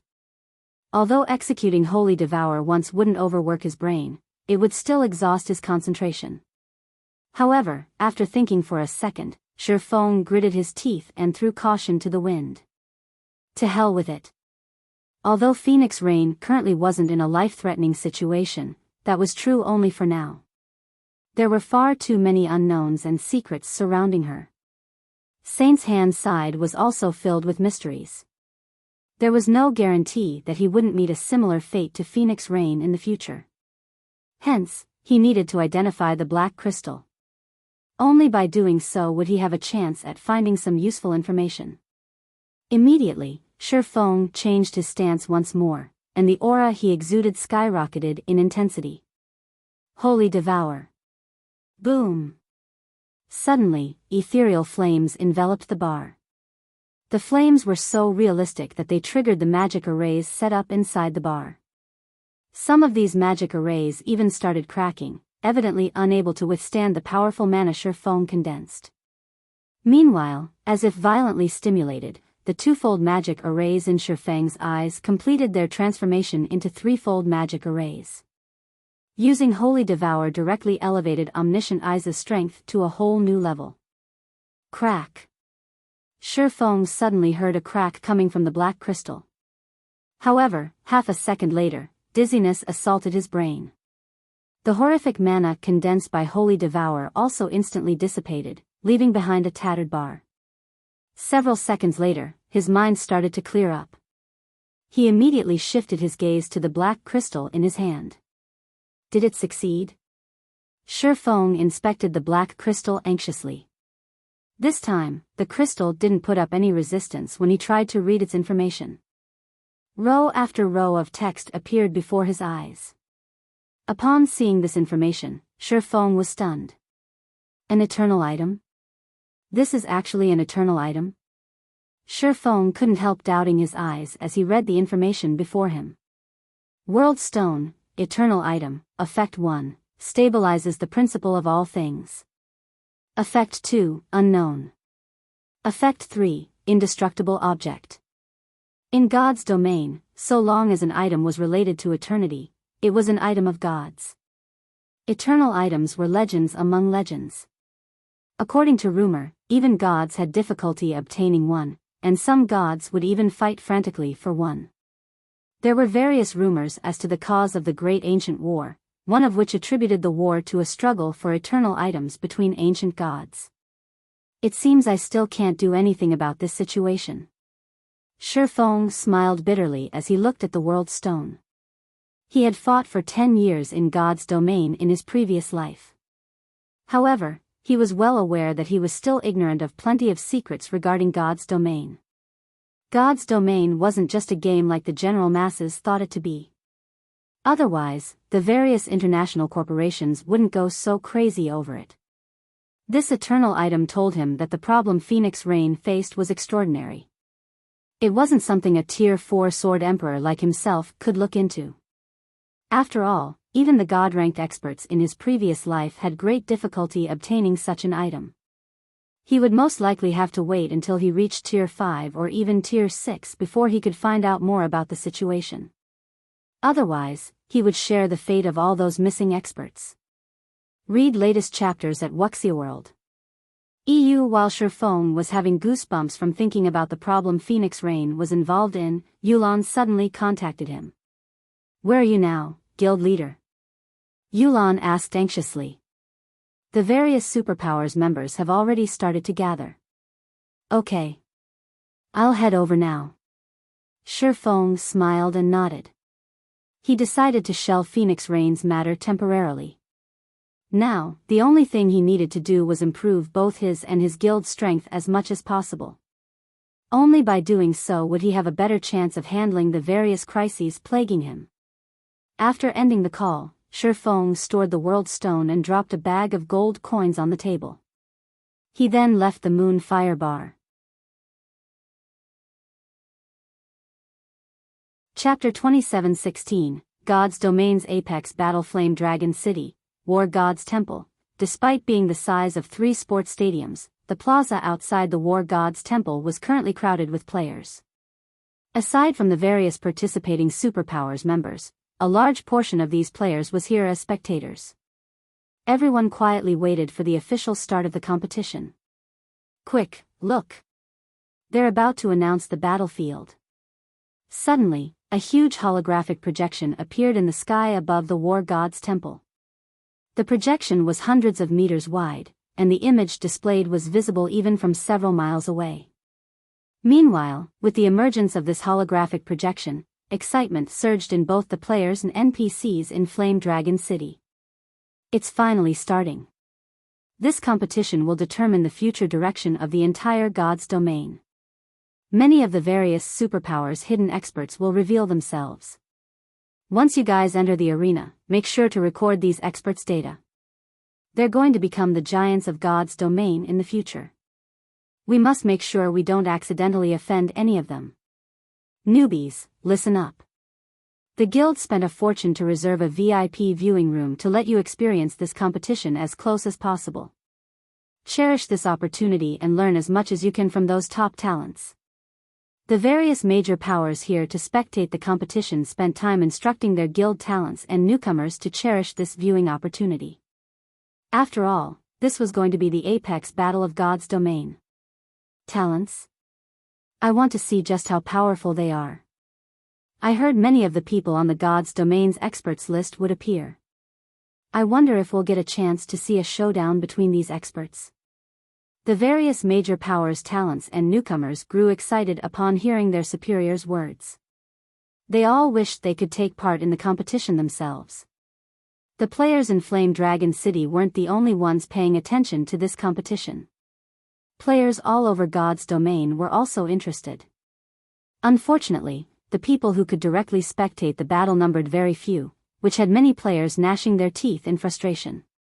There were only 100 VIP viewing rooms, each capable of accommodating only 100 players. There were also only 10 million normal viewing seats available. Compared to God's domain's player population, this number was insignificant. However, this still wasn't the most frustrating part. Instead, what frustrated players the most was that aside from players, even NPCs could purchase these viewing tickets. According to the War God's Temple statistics, 20% of the tickets were bought by NPCs, 60% by guilds, and only 20% by independent players. Time passed quickly. Before anyone knew it, the holographic projection above the War God's Temple revealed the battlefield for the upcoming competition. Displayed on the projection was an ocean with turbulent waves and dark thunderclouds. At a glance, it was evident this wasn't a place players could enter casually. Strewn across this ocean were 18 islands of varying sizes. The small islands were roughly the size of small leveling maps, while the large islands were around 3 times the size of the small islands. A considerable distance separated these islands. With calm seas, a bronze speedboat would take at least 2 hours to travel from one island to another. The appearance of waves and storms could double this travel time. What? It's going to be a naval battle? No, there are quite a few islands on the ocean. Is it an island occupation battle? The players outside the War God's Temple were surprised by the unveiled battlefield, and heated discussions promptly broke out. However, before anyone could reach a conclusion, the specific rules for the reserve seat competition were listed one after another. When the players in the plaza saw these rules, they gasped in shock. After all, this competition depended heavily on guild foundations and leadership. The use of individual strength would be greatly restricted in this competition. Moreover, if a guild didn't handle its distribution of teams properly, it might suffer complete annihilation. The rules favor guilds with greater numbers. Mu Lingsha frowned as she gazed at the rules displayed above the War God's Temple. The minimum requirement for players in this competition was Tier 3. Even if most of the participating superpowers had roughly the same number of guild members, there was a huge difference in the number of Tier 3 players. Take Unyielding Soul, for example. The guild had only 4,500 or so Tier 3 players. However, the Super Guild Sky Dragon family had over 8,000. Of course, the guilds participating in this competition had 6,000 Tier 3 players on average, so the difference between the participating guilds wasn't as significant. Even so, this situation would still create a huge gap between the participating guilds. To begin with, each of the 5 great super guilds had over 20,000 Tier 3 players. This wasn't a number any of the other superpowers could hope to compete with. This was also why none of the other superpowers held any hopes of competing for the 5 other reserve seats. With the revelation of these rules, the gap between the 5 great super guilds and the other participating superpowers became even more significant. For example, the 5 great super guilds could form 21,000-man teams each, whereas the other superpowers couldn't even form 10. And given the random assignment to the various islands, the number of islands the 5 great super guilds could occupy right off the bat would already be several times higher than what the other superpowers could hold. To make matters worse, if a guild couldn't even rank within the top 5 of an island's point ranking, it couldn't leave for other islands to seek greener pastures. These rules are excellent. Miracle's victory is basically sealed now, Cold Shadow said, smiling as she read the competition rules.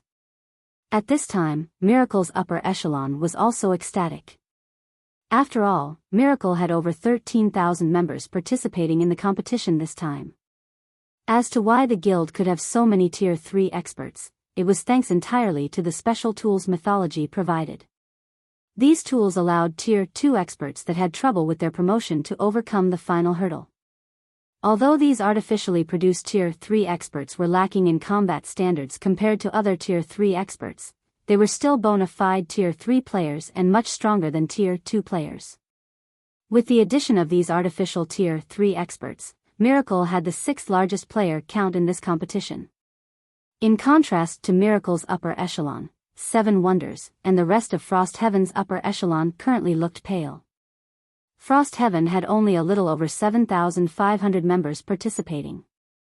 The guild was just barely ranked within the top 10. If not for the competition venue and rules, Frost Heaven could have easily fought for the 6th seat. Now, however, it was evident this wouldn't be possible. Our only choice is to take the risk and form more teams. Otherwise, we won't have a chance of securing a seat, 7 Wonders stated calmly to the elders and grand elders present. That's the only thing we can do. Otherwise, we won't stand a chance against the guilds with greater numbers, Hong Xinyuan said, nodding in agreement. The grand elders and elders present similarly agreed with 7 Wonders' opinion. Since that's the case, I'll start assigning the teams. Although we have to split our numbers into as many teams as possible, we also need to consider the balance of combat power and the struggle for resource nodes. The 5 Grand Elders and 12 Elders present will each lead a team of 300. Your goal is to secure a basic resource node. If your combat power is lacking, you can merge with another team to secure a resource node. Me, Old Hong, and Brilliant Blue will each lead a team of 500 and the 10 swords. We'll do our best to secure an intermediate node each, or a basic node at the very minimum. The 3 Vice Guild leaders will lead the remaining members together with Zero Wing to secure an advanced node or an intermediate node at minimum. 7 Wonders' distribution was considerably conservative, ensuring the least number of problems for the guild. Firstly, it ensured that the guild had enough teams to provide sufficient coverage across the 18 islands. Secondly, every team would more or less have the strength for self-conservation, even if it came across a hostile 1,000-man team. Of course, the chances of actually coming across a 1,000-man team were relatively low. Since each guild only had so many players participating in the competition, using these limited players to form 1,000-man teams was a huge extravagance. To spread their influence as wide as possible, the various participating guilds would naturally form as many teams as possible without compromising their overall combat power. What do you think? Seven Wonders asked as he looked at the guild upper echelon present. In response, the guild elders exchanged looks with each other. However, none of them voiced any objections. Seven Wonders nodded. In that case. Just as he was about to finalize his decision, however, a low voice entered everyone's ears. I object. Immediately, Frostheaven's upper echelon turned to look at this voice's origin. The owner of this voice was none other than Shifeng, who had just arrived. However, instead of getting upset at Shifeng's interjection, Seven Wonders instead asked sincerely, Guild Leader Black Flame, do you have any better suggestions? Following Seven Wonders' question, the Grand Elders and Elders present also turned to Shifeng. Their actions showed that they were of the same mind as Seven Wonders, and they all looked forward to hearing Shifeng's suggestion. What happened to these people while I was gone? Shifeng was a little surprised at Seven Wonders and the others' response. Before he left, these people couldn't even be bothered to look at him. Now, not only did Seven Wonders' attitude change for the better, but even Frostheaven's Grand Elders and Elders had become more amiable. What Shifeng didn't know was that news of his frightening battle had already spread. With such terrifying combat power, let alone Frostheaven, even super guilds would treat him respectfully.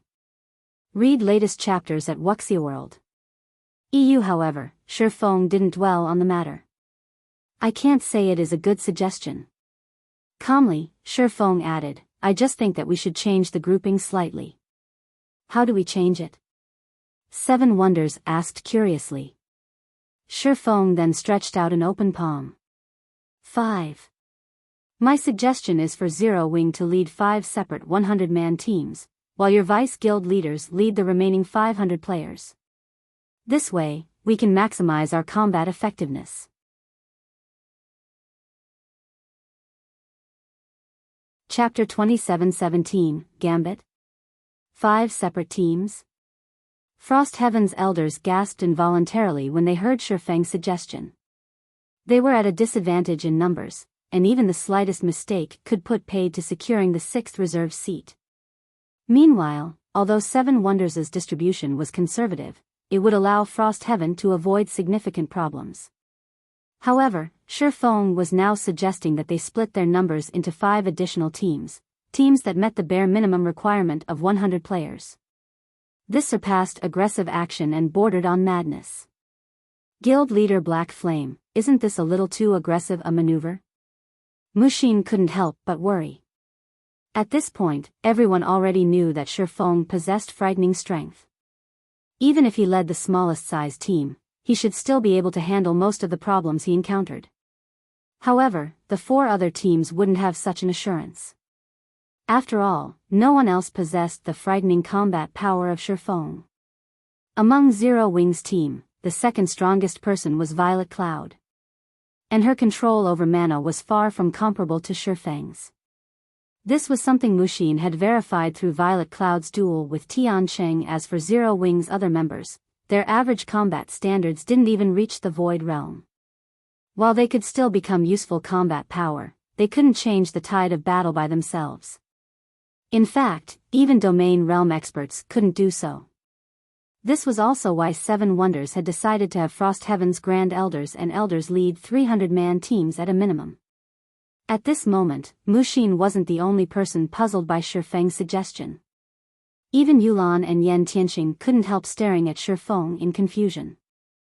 Zero Wing had indeed made great progress recently. The guild's top combatants had even experienced continuous improvements. However, they had yet to reach the standard of peerless experts. Aside from Shifeng, the only other person who could safely lead a team of 100 players in this situation was Violet Cloud. If they split their forces across 5 teams of 100, a single mistake could lead to a team wipe.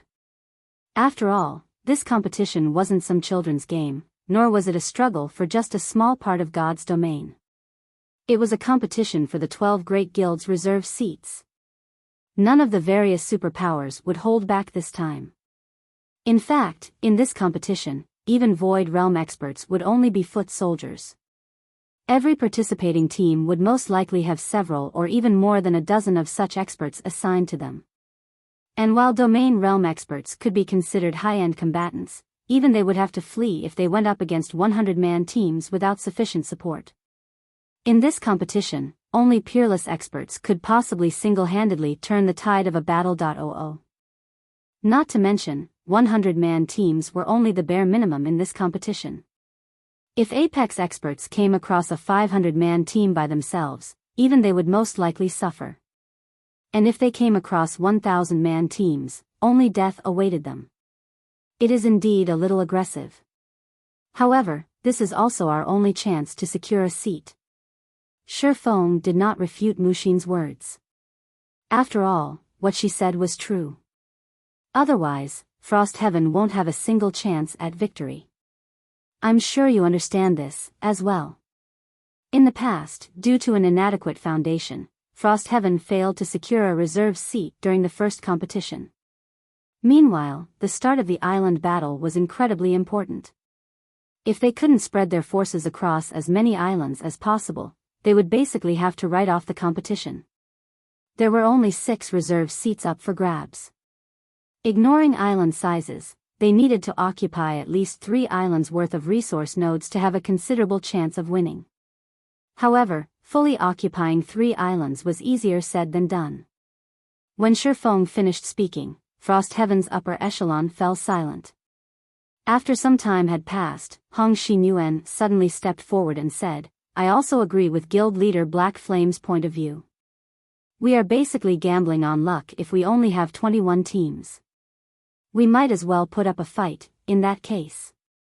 However, if luck doesn't favor us and one of our 100-man teams gets isolated, the team won't be able to do much either, Brilliant Blue said, shaking his head. A total of 30 guilds were participating in the competition. On average, there would be at least 2 guilds on every island. If one of their 100-man teams had bad luck and got isolated on an island, the team definitely wouldn't have a good outcome. At Brilliant Blue's words, Frost Heaven's members fell silent once more. After giving the matter some thought, 7 Wonders looked at Shifeng and said, how about this? I'll agree to form 5 more 100-man teams. However, we will support these 5 teams with only ordinary Tier 3 experts. I'm afraid we cannot afford to assign any peak experts to you. Guild leader? Hong Xinyuan couldn't help but frown at 7 Wonders' words. Although 7 Wonders had agreed to form 5 additional teams, if no peak experts supported these teams, Zero Wings members would basically be walking a tightrope. It wouldn't even be far-fetched to say that 7 Wonders was treating these 5 teams as sacrificial pieces. Of course, Hong Xinyuan could understand 7 Wonders' decision. These 5 teams were a last-ditch effort. They naturally couldn't invest too much combat power in these teams. However, in his opinion, since they were gambling anyway, they might as well add chips to the bet. Old Hong, don't try to persuade me. I've made my decision, 7 Wonders said firmly. I understand. Hong Xinyuan had no choice but to hold his tongue at these words. As Frost Heaven's guild leader, 7 Wonders was the guild's authority. Since 7 Wonders had already decided, Hong Xinyuan would have no way of changing the decision. Guild leader, Zero Wings members aren't familiar with Frost Heaven's members. How about I join them? This way, guild leader Black Flame can command the teams better, Mushin suggested to 7 Wonders. Okay. You'll be the liaison with Zero Wing. 7 Wonders nodded in agreement. Just like Mushin had said, Shifeng knew nothing about Frost Heaven's members. Without proper understanding, he wouldn't be able to make the best decisions. Meanwhile, as one of Frost Heaven's vice guild leaders, Mushin's understanding of the guild's members was excellent. She was indeed the best candidate for the liaison. Big sis, are you crazy? Kurue, who stood beside Mushin, stared at her incredulously. You dare participate in such a gambit? Dying in this competition meant losing 2 levels. For players of their level, losing 2 levels was no laughing matter. After all, they were only one small step away from the crucial level 120 threshold. If they died in this competition, it would severely delay challenging their Tier 4 promotion. Don't worry, my dear little sister. I will follow guild leader Black Flame's team. I believe there shouldn't be any problems in that case, Mushin said, chuckling. Bia2/B11/B Akurue was momentarily rendered speechless by Mushin's words. Afterward, Frost Heaven's members split up into different teams according to Seven Wonders' arrangement. Simultaneously, 483 Frost Heaven members were assigned to Shifeng. As for how Shifeng would distribute these players, Seven Wonders stayed out of it. Guild leader Black Flame, everyone has arrived, Mushin stated after counting the Frost Heaven members on their side. She then asked curiously, how do you plan on distributing them? I've thought about it already. Chuckling, Shifeng said, I'll lead a team by myself. Afterward, Gentle Snow, Aqua Rose, Violet Cloud, and Fire Dance will each lead a team. The rest of Zero Wings members will follow Violet Cloud's and Fire Dance's teams. Isn't this, Mushin was momentarily dumbfounded. She had anticipated Violet Cloud leading a team by herself, while the rest of Zero Wings members would be split across the 3 remaining teams. After all, Violet Cloud also possessed a mana domain of her own. Yet, Shifeng was having Gentle Snow and Aqua Rose lead teams by themselves, instead. At this moment, let alone Mushin, even Yulan, Yen Tianxing, Iluafe, Alluring Summer, Zhao Yueru, Kola, Shadow Sword, Silent Blade, Turtle Dove, Yi Wumian, Flying Shadow, and Rampant Blade were stunned. Of the Zero Wing members present, the ones who needed support the most were the 2 Vice Guild leaders. After all, the 2 of them hadn't improved their levels and equipment in the slightest over the past few weeks.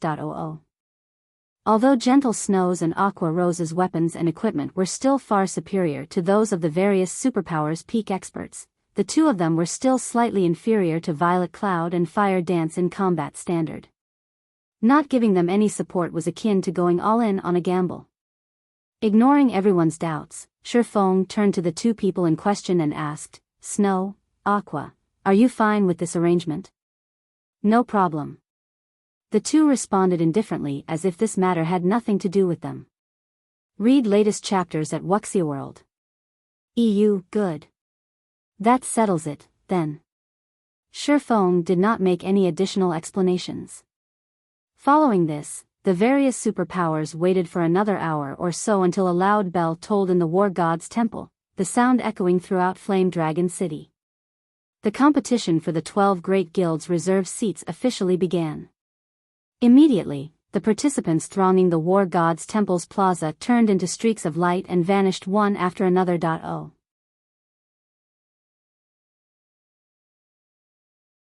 Chapter 27:18, Team Distribution, it's starting. It's finally starting. Crap. So, this is the spectator stand? Awesome. When the spectating players arrived in their seats, they couldn't help marveling at their surroundings. At this time, everyone was in the sky. More precisely, the spectators were seated in a coliseum-like structure that hovered above the 18 islands serving as the competition venue. The 18 islands were like chess boards, with the participants being the chess pieces. Not only could the spectators freely choose which island to spectate, but they could also zoom in to observe specific battles. The only unfortunate part was that the zoom distance was limited. The closest those in the normal seats could get was 30 meters above the islands, too far for detailed observations.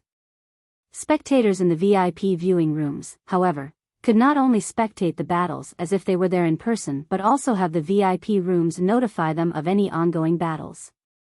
This function allowed the room occupants to avoid missing out on any exciting battles. As the spectators above the competition venue were screaming and exclaiming, the players randomly teleported onto the 18 islands were already taking action. Whether our guild can reach the top to become a giant in God's domain will depend on this battle. The guild will put anyone who performs well in this competition under priority training. Everyone, listen up. Our 1,000-man team has only 2 goals. The first is to occupy an intermediate resource node or better as soon as possible. The second is to secure the node firmly. We are fortunate. Our guild has 5 300-man teams on this island. The higher-ups have already stated that we must rank within the top 5 on this island. So long as we achieve this goal, everyone will receive 2,000 GCPs after the competition. The various participating guilds frantically went on the offensive, the tense atmosphere building excitement among the spectators in the sky. Meanwhile, inside a VIP viewing room. As expected of the 5 great super guilds. The depth of their foundations far surpasses the other guilds. Mu Lingsha sighed ruefully as she looked at the statistics of the 18 islands. The 5 great super guilds had between 53 to 61 teams each, and every one of them had at least 6 100-man teams. All of these small teams were led by legends in the virtual gaming industry. Each of the 5 great super guilds had teams on 11 to 13 of the 18 islands. In comparison, the other guilds had teams on only 5 or 6 islands on average, half of what the 5 great super guilds had. Right off the bat, it was already clear that the other guilds stood no chance against the 5 great super guilds.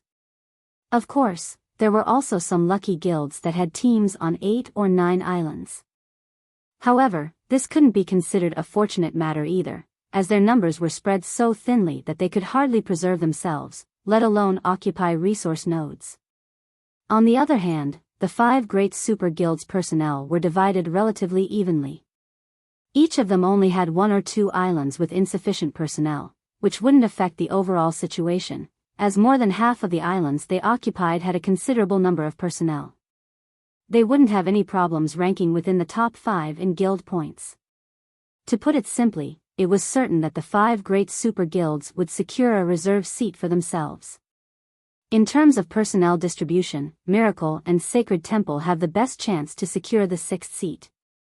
Both guilds have teams on 9 islands, and their personnel distribution is fairly even, as well. The other guilds are evidently far behind these 2 guilds, Unyielding Heart analyzed. No.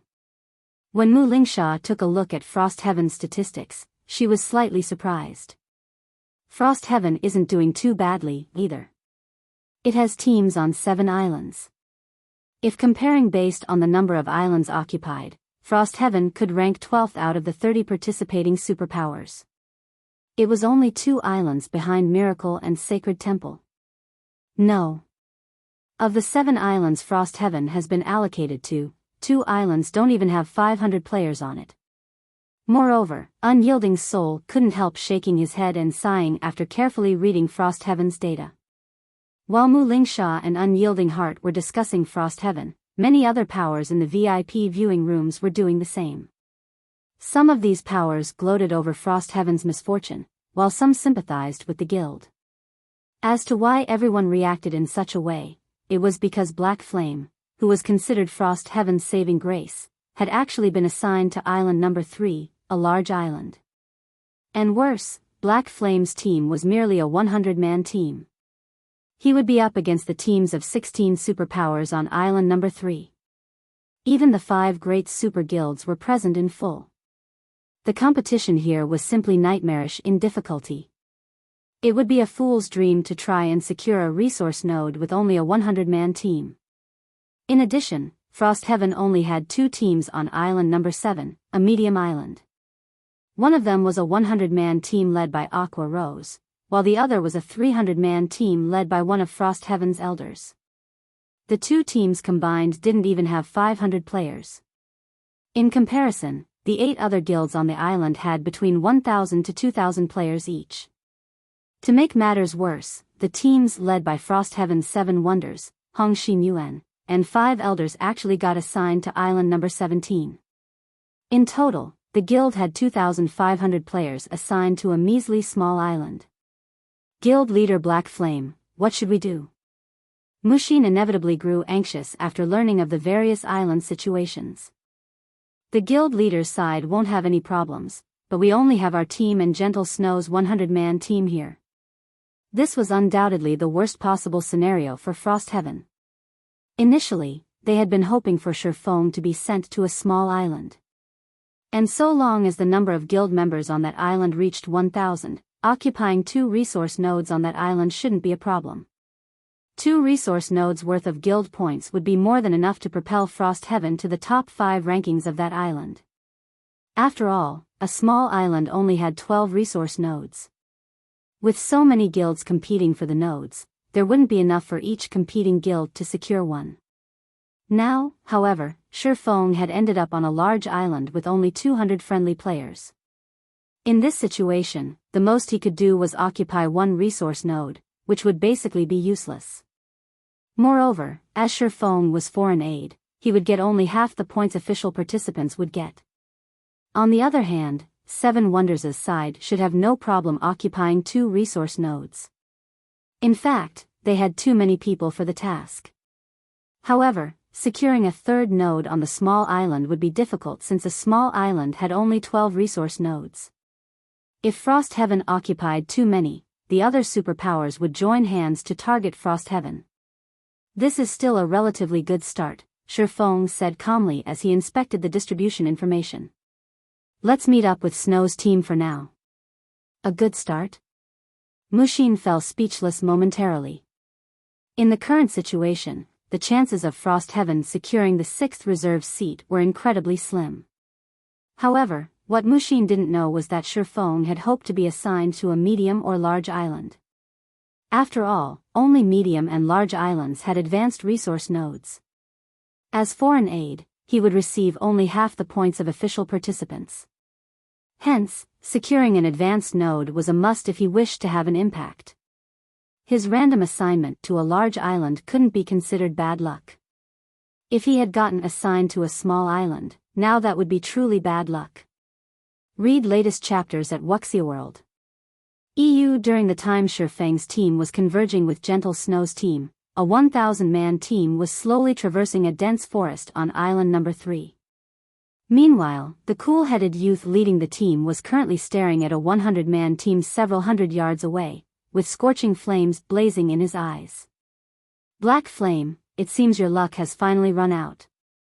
If you have to blame someone, blame yourself for arranging your teams in such a way. Now, I will let you know the consequences of going against me. Excitement filled Thousand Miles' eyes as he looked at Gentle Snow and her team in the distance. Vice Guild Leader Miles, we have already scouted the vicinity. There are no other guilds nearby, a level 118, Tier 3 Ranger reported through the team chat. Good. Thousand Miles grew even more excited at this piece of news. He then announced through the team chat, since no other guilds are nearby, we don't need to be polite. Everyone, charge. Let's kill this Vice Guild leader of Zero Wing first and collect some interest. Yes, sir. At Thousand Miles' command, Miracle's members, lurking excitedly in the forest, prepared to ambush Gentle Snow's team.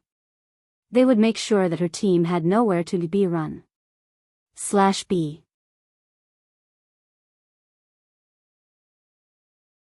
Chapter 27:19, Gentle Snow's soared above the competition venue, inside a VIP room. This is bad. Miracle's Thousand Miles discovered Gentle Snow's team, Flourishing Willow said nervously as she stared at a dense forest on island number 3. Gentle Snow will be in trouble. Thousand Miles' team is a 1,000-man team.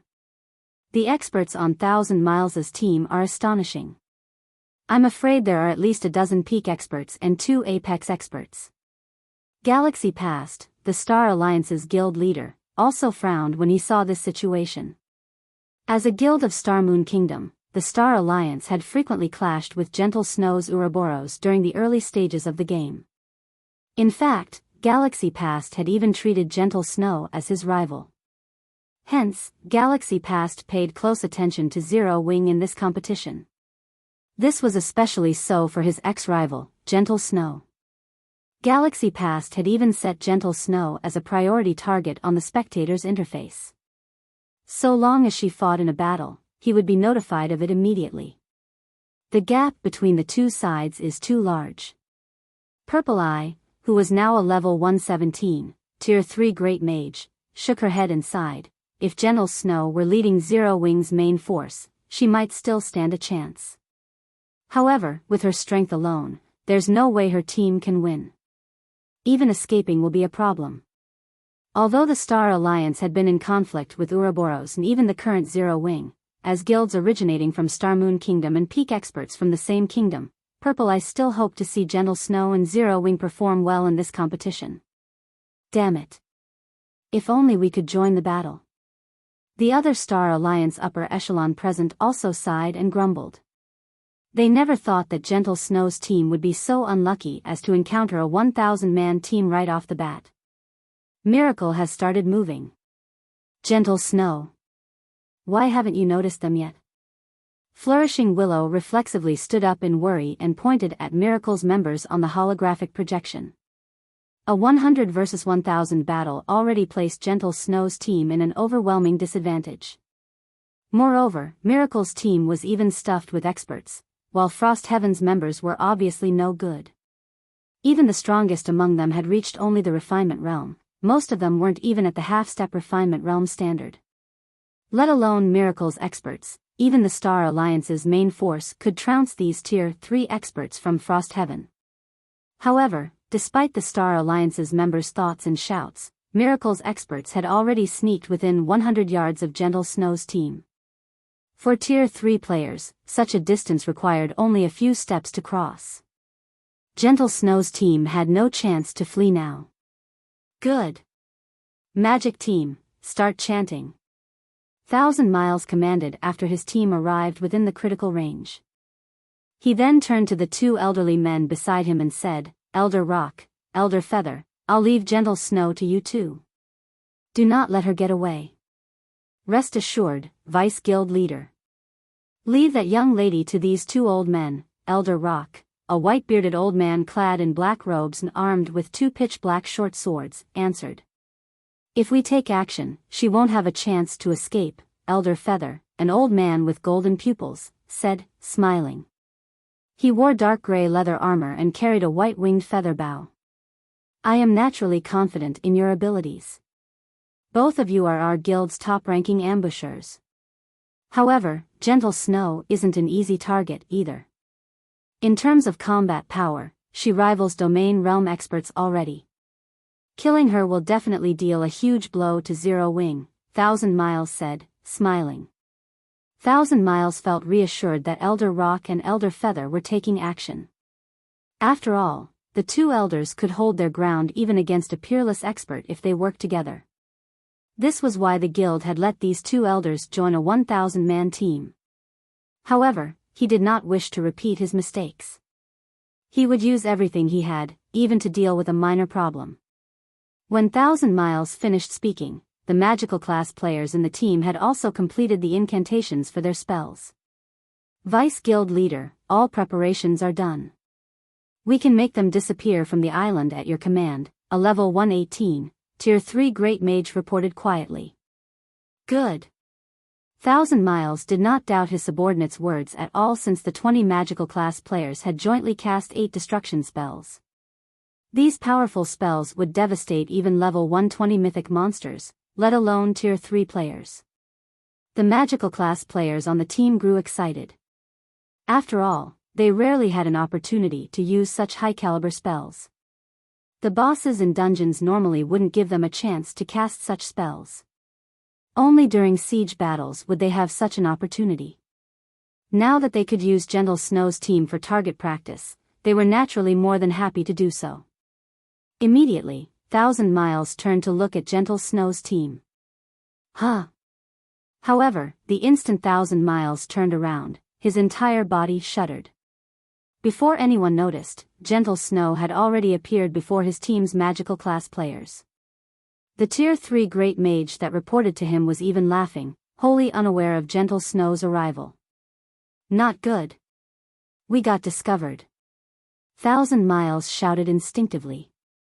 At this moment, 1,000 Miles wasn't the only person to have noticed Gentle Snow's sudden appearance. The other miracle members noticed her too.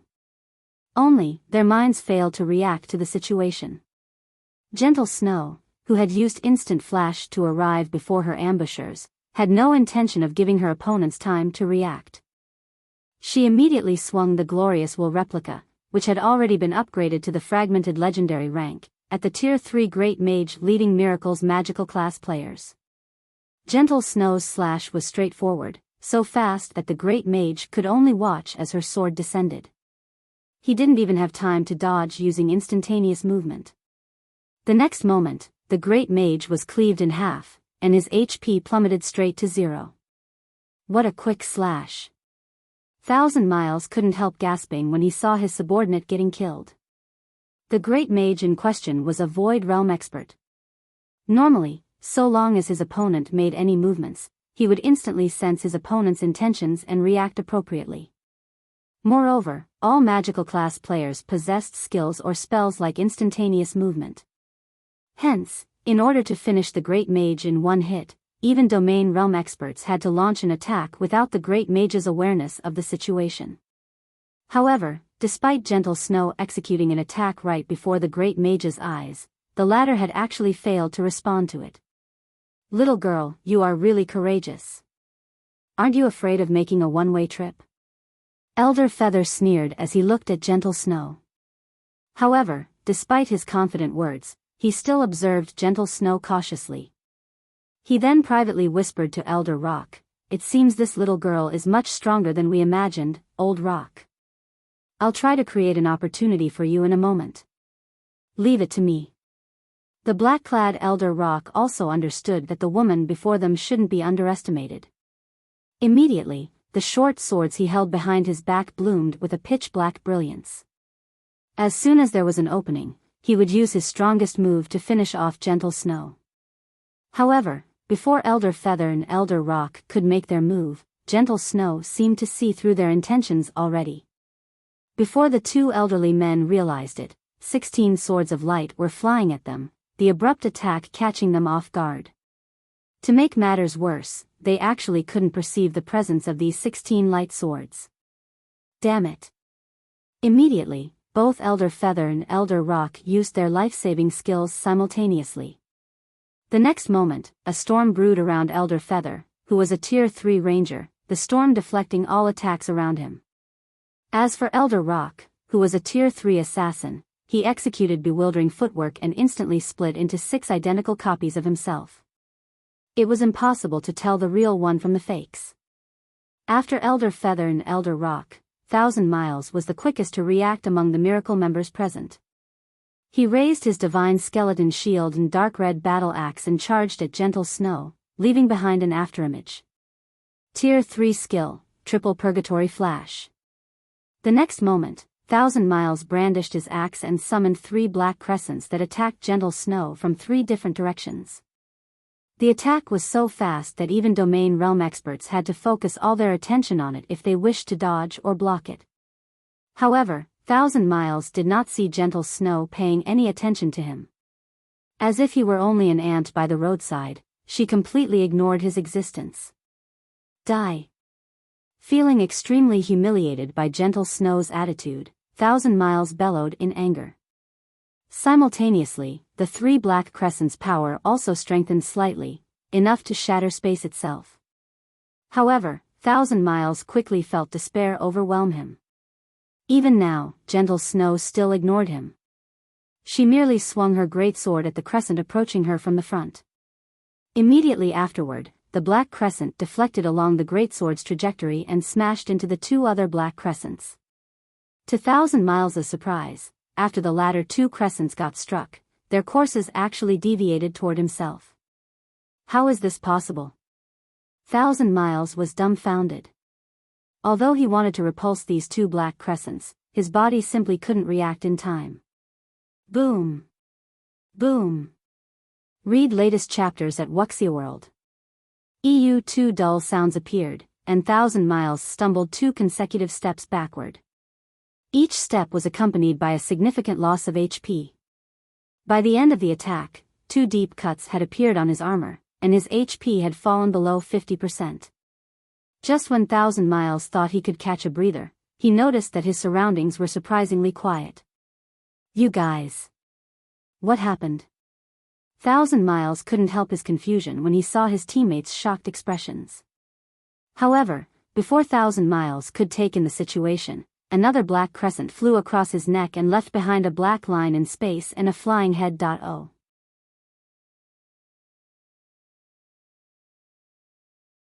Chapter 2720, Beyond the Domain Realm. 1,000 Miles's body collapsed to the ground. The miracle members in the dense forest shuddered involuntarily. The Star Alliance's members spectating in their VIP viewing room also gaped in shock. How did she become so strong? Purple Eye exclaimed in disbelief. Not only did Gentle Snow slay a Tier 3 peak expert after going deep into Miracle's ranks, but she had also taken the initiative to attack 2 Domain Realm experts. While doing so, she had even casually killed the Purgatory Knight 1,000 Miles. The last part, where Gentle Snow faced 1,000 Miles, was especially amazing. 1,000 Miles should have generated those 3 black crescents using a skill, yet Gentle Snow had made it look as if she was the one who summoned them. It was simply unbelievable. Has the gap between us gotten so big already? Galaxy Past was at a loss for words as he stared at Gentle Snow's figure in the holographic projection. They were both Star Moon Kingdom's top-ranking experts, yet it was now obvious that the actual gap between them was massive. They were already in completely different worlds. Guild leader, I plan to leave Star Moon Kingdom temporarily after this competition. I want to explore other places, Flourishing Willow said. She was similarly shocked by Gentle Snow's strength and felt unreconciled. The gap between them clearly hadn't been so massive before. Both of them were experts ranked in the God's Domain Experts list. Now, however, Flourishing Willow doubted she could survive even one move against Gentle Snow. How could she possibly accept this situation? Sure. Galaxy Past did not question Flourishing Willow's decision. On the contrary, he turned to Purple Eye and asked, how about you take a look outside, too? The guild doesn't have many matters to deal with now, and I can handle them by myself. Thank you, guild leader. Purple Eye nodded while gritting her teeth. I won't disappoint you. Although the Star Alliance normally mingled in Star Moon Kingdom's neighboring countries as well, compared to Zero Wing, whose members fought all over God's domain, the Star Alliance's chessboard was truly insignificant and laughable. During the time the Star Alliance's members were in shock, the members of Miracle inside the dense forest were likewise stunned. As if they had just encountered a ferocious monster, every one of them stood stock still. One move. Gentle Snow had killed 1,000 Miles in just one move. With such strength, she already rivaled peerless experts. Elder Rock and Elder Feather, who had successfully evaded Gentle Snow's attack, were dazed, fear and confusion coloring their faces. Impossible. How can a little girl like you reach such a realm? Elder Rock couldn't help doubting his eyes as he gazed at Gentle Snow. I never thought anyone could reach that realm at such a young age. Am I really getting too old? Elder Feather also turned somewhat silly as he looked at Gentle Snow. They hadn't thought much of it when they saw Gentle Snow kill the Void Realm Great Mage. However, after seeing Gentle Snow kill 1,000 Miles, they finally understood what happened. The woman before them wasn't some powerful expert rivaling Domain Realm experts. Instead, she was an existence that had transcended the Domain Realm. When the 2 elderly men looked at the young lady before them, they suddenly felt they had lived their lives in vain. After all, they had racked their brains just to reach the Domain Realm's upper stage, yet Gentle Snow was already beyond the Domain Realm. How could they not despair at this discovery? Even in veteran super guilds, anyone capable of reaching the Domain Realm's upper stage was generally over 60 years old already. As for the existences that had transcended the Domain Realm and reached the higher Domain Realm, they were true old monsters. These existences were the mainstays of the 5 great super guilds. However, during the time Elder Rock and Elder Feather were in a daze, Miracle's other Tier 3 experts regained their senses and suddenly charged at Gentle Snow. Kill. This woman killed Vice Guild leader Miles. We must not let her leave alive. That's right. In this special space, even peerless experts can't afford to duke it out with us. The next moment, over 100 Guardian Knights and Shield Warriors activated their defensive skills and closed in on Gentle Snow. Simultaneously, the magical class players on the team started casting combination spells one after another. Old Rock, let's leave.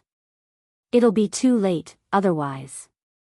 Elder Feather suggested as he glanced at Elder Rock. He then activated a skill without hesitation and transformed into a gale.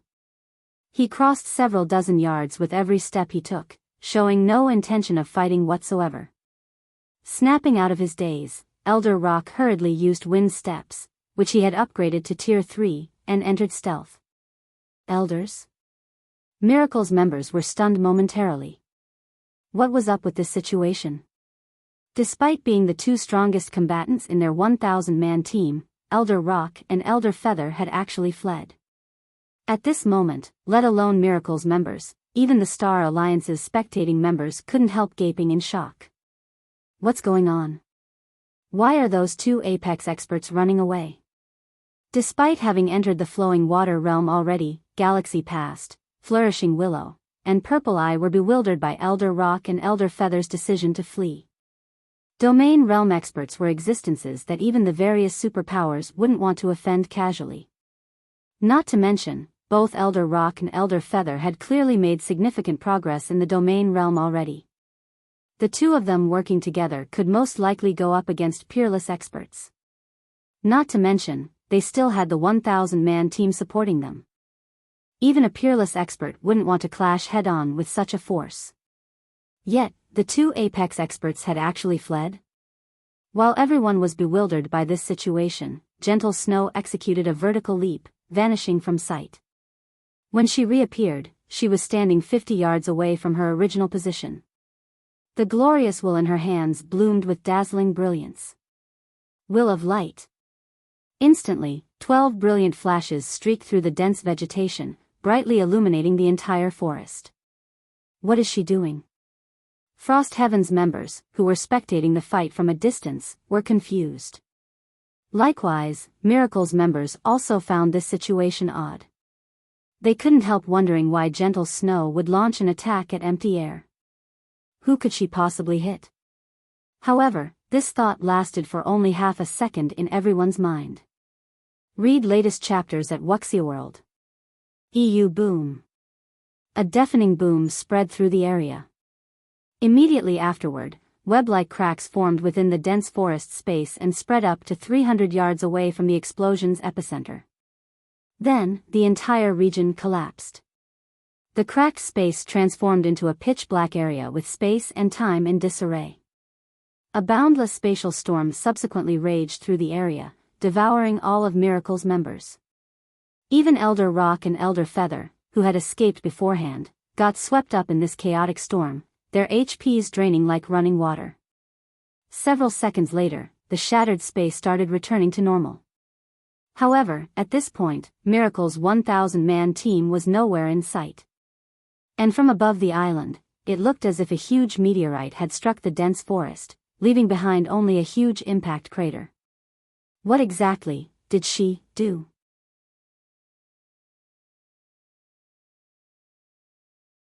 Chapter 27-21, Uproar, Guild Leader, did you see that? Purple-Eye goggled in shock as she pointed at the huge crater in the holographic projection. Gentle Snow, she. How did she do that?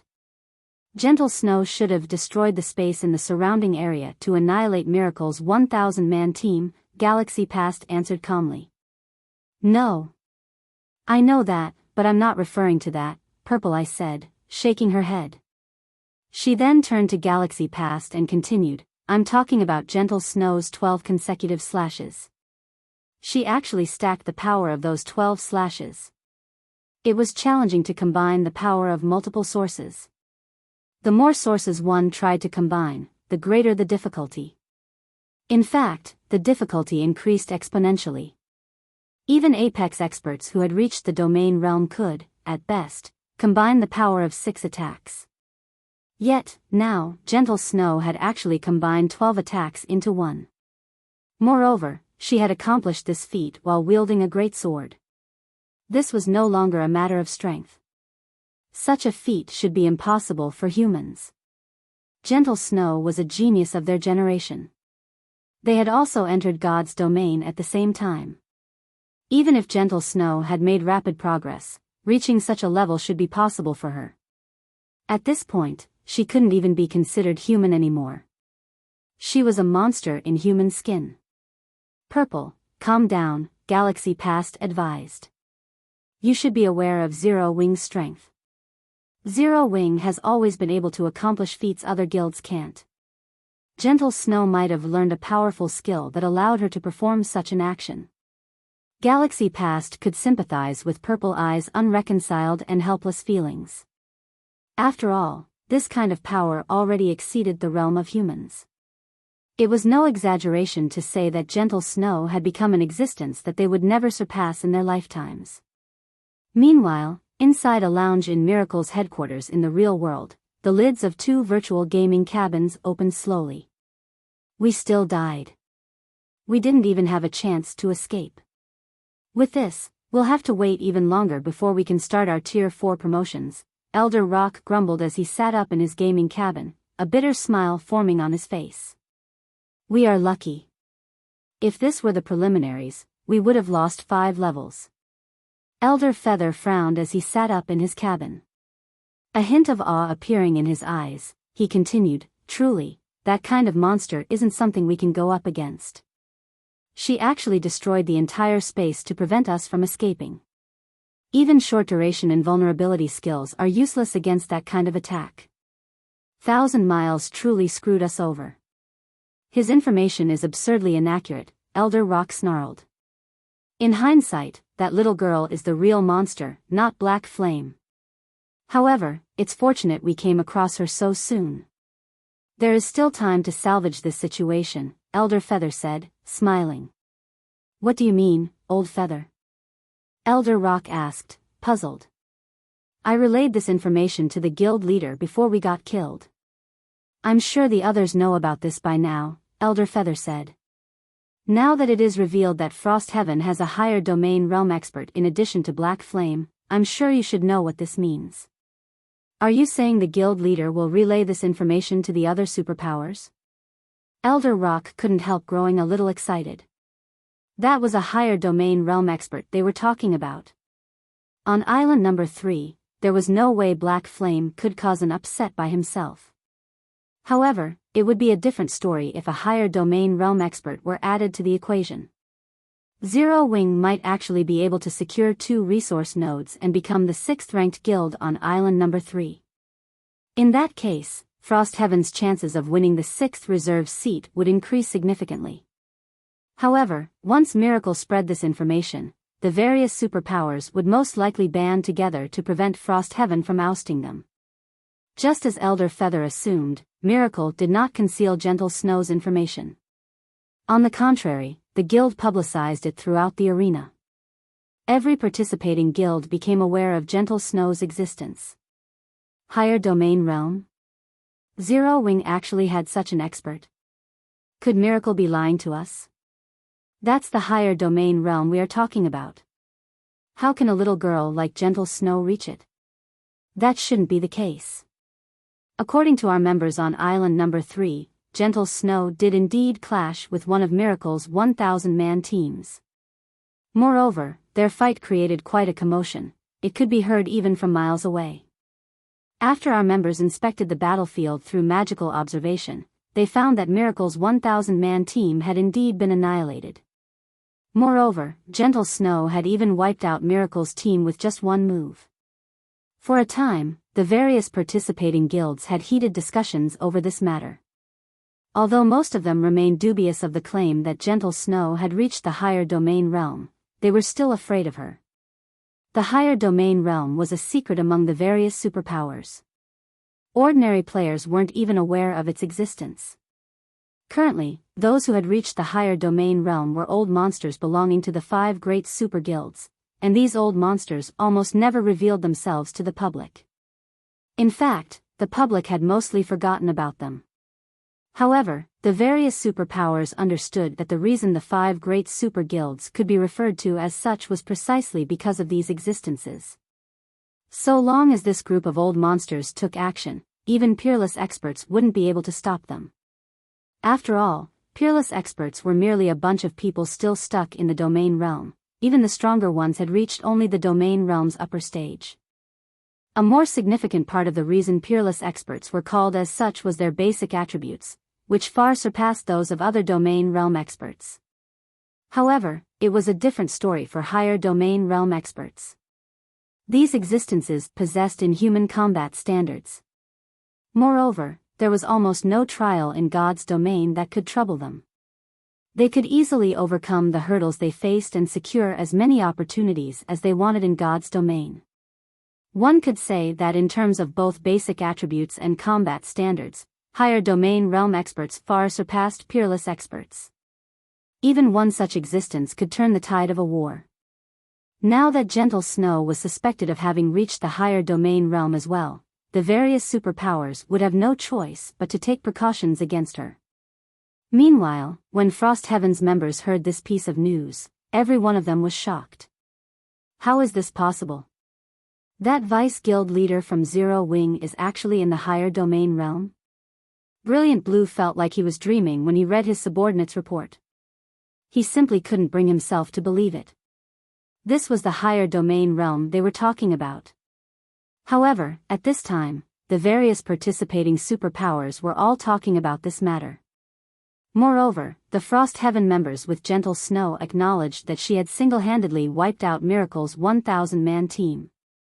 Miracle even publicly admitted that Gentle Snow had killed Rock and Feather, two of Miracle's elders, in a single move. After taking all these factors into account, this matter was almost certain to be true. The heavens haven't forsaken Frost Heaven. Seven Wonders grew ecstatic upon hearing this news. He then looked at Hong Xinyuan, who had reported the matter to him, and said, "Old Hong, you've really found a huge treasure for our guild this time." "Guild leader, you overestimate me."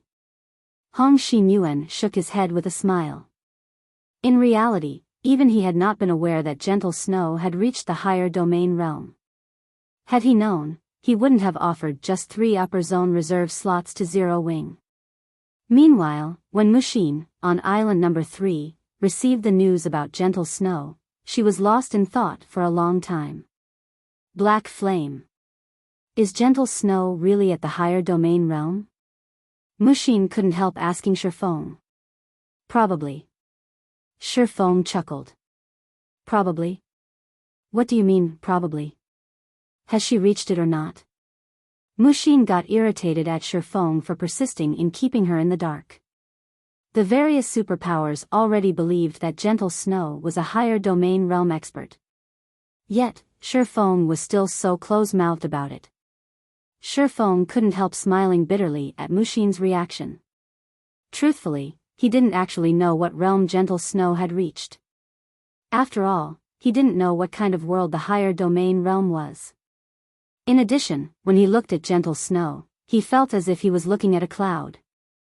He couldn't see through her at all. Read latest chapters at Wuxia World. EU. However, while he didn't know whether Gentle Snow was currently at the higher domain realm, he was sure of one thing: Gentle Snow was undoubtedly number 1 in the world in combat experience. However, Miracle has played a really vicious move this time. Shifeng frowned as he read Miracle's public announcement. At Shifeng's words, Mushin's face darkened.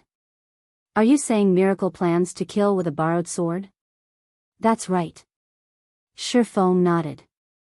On the surface, Miracle is expressing its indignation over Gentle Snow annihilating one of its 1,000-man teams. In reality, it is announcing to the other guilds that Frost Heaven has a great chance of securing the 6th seat.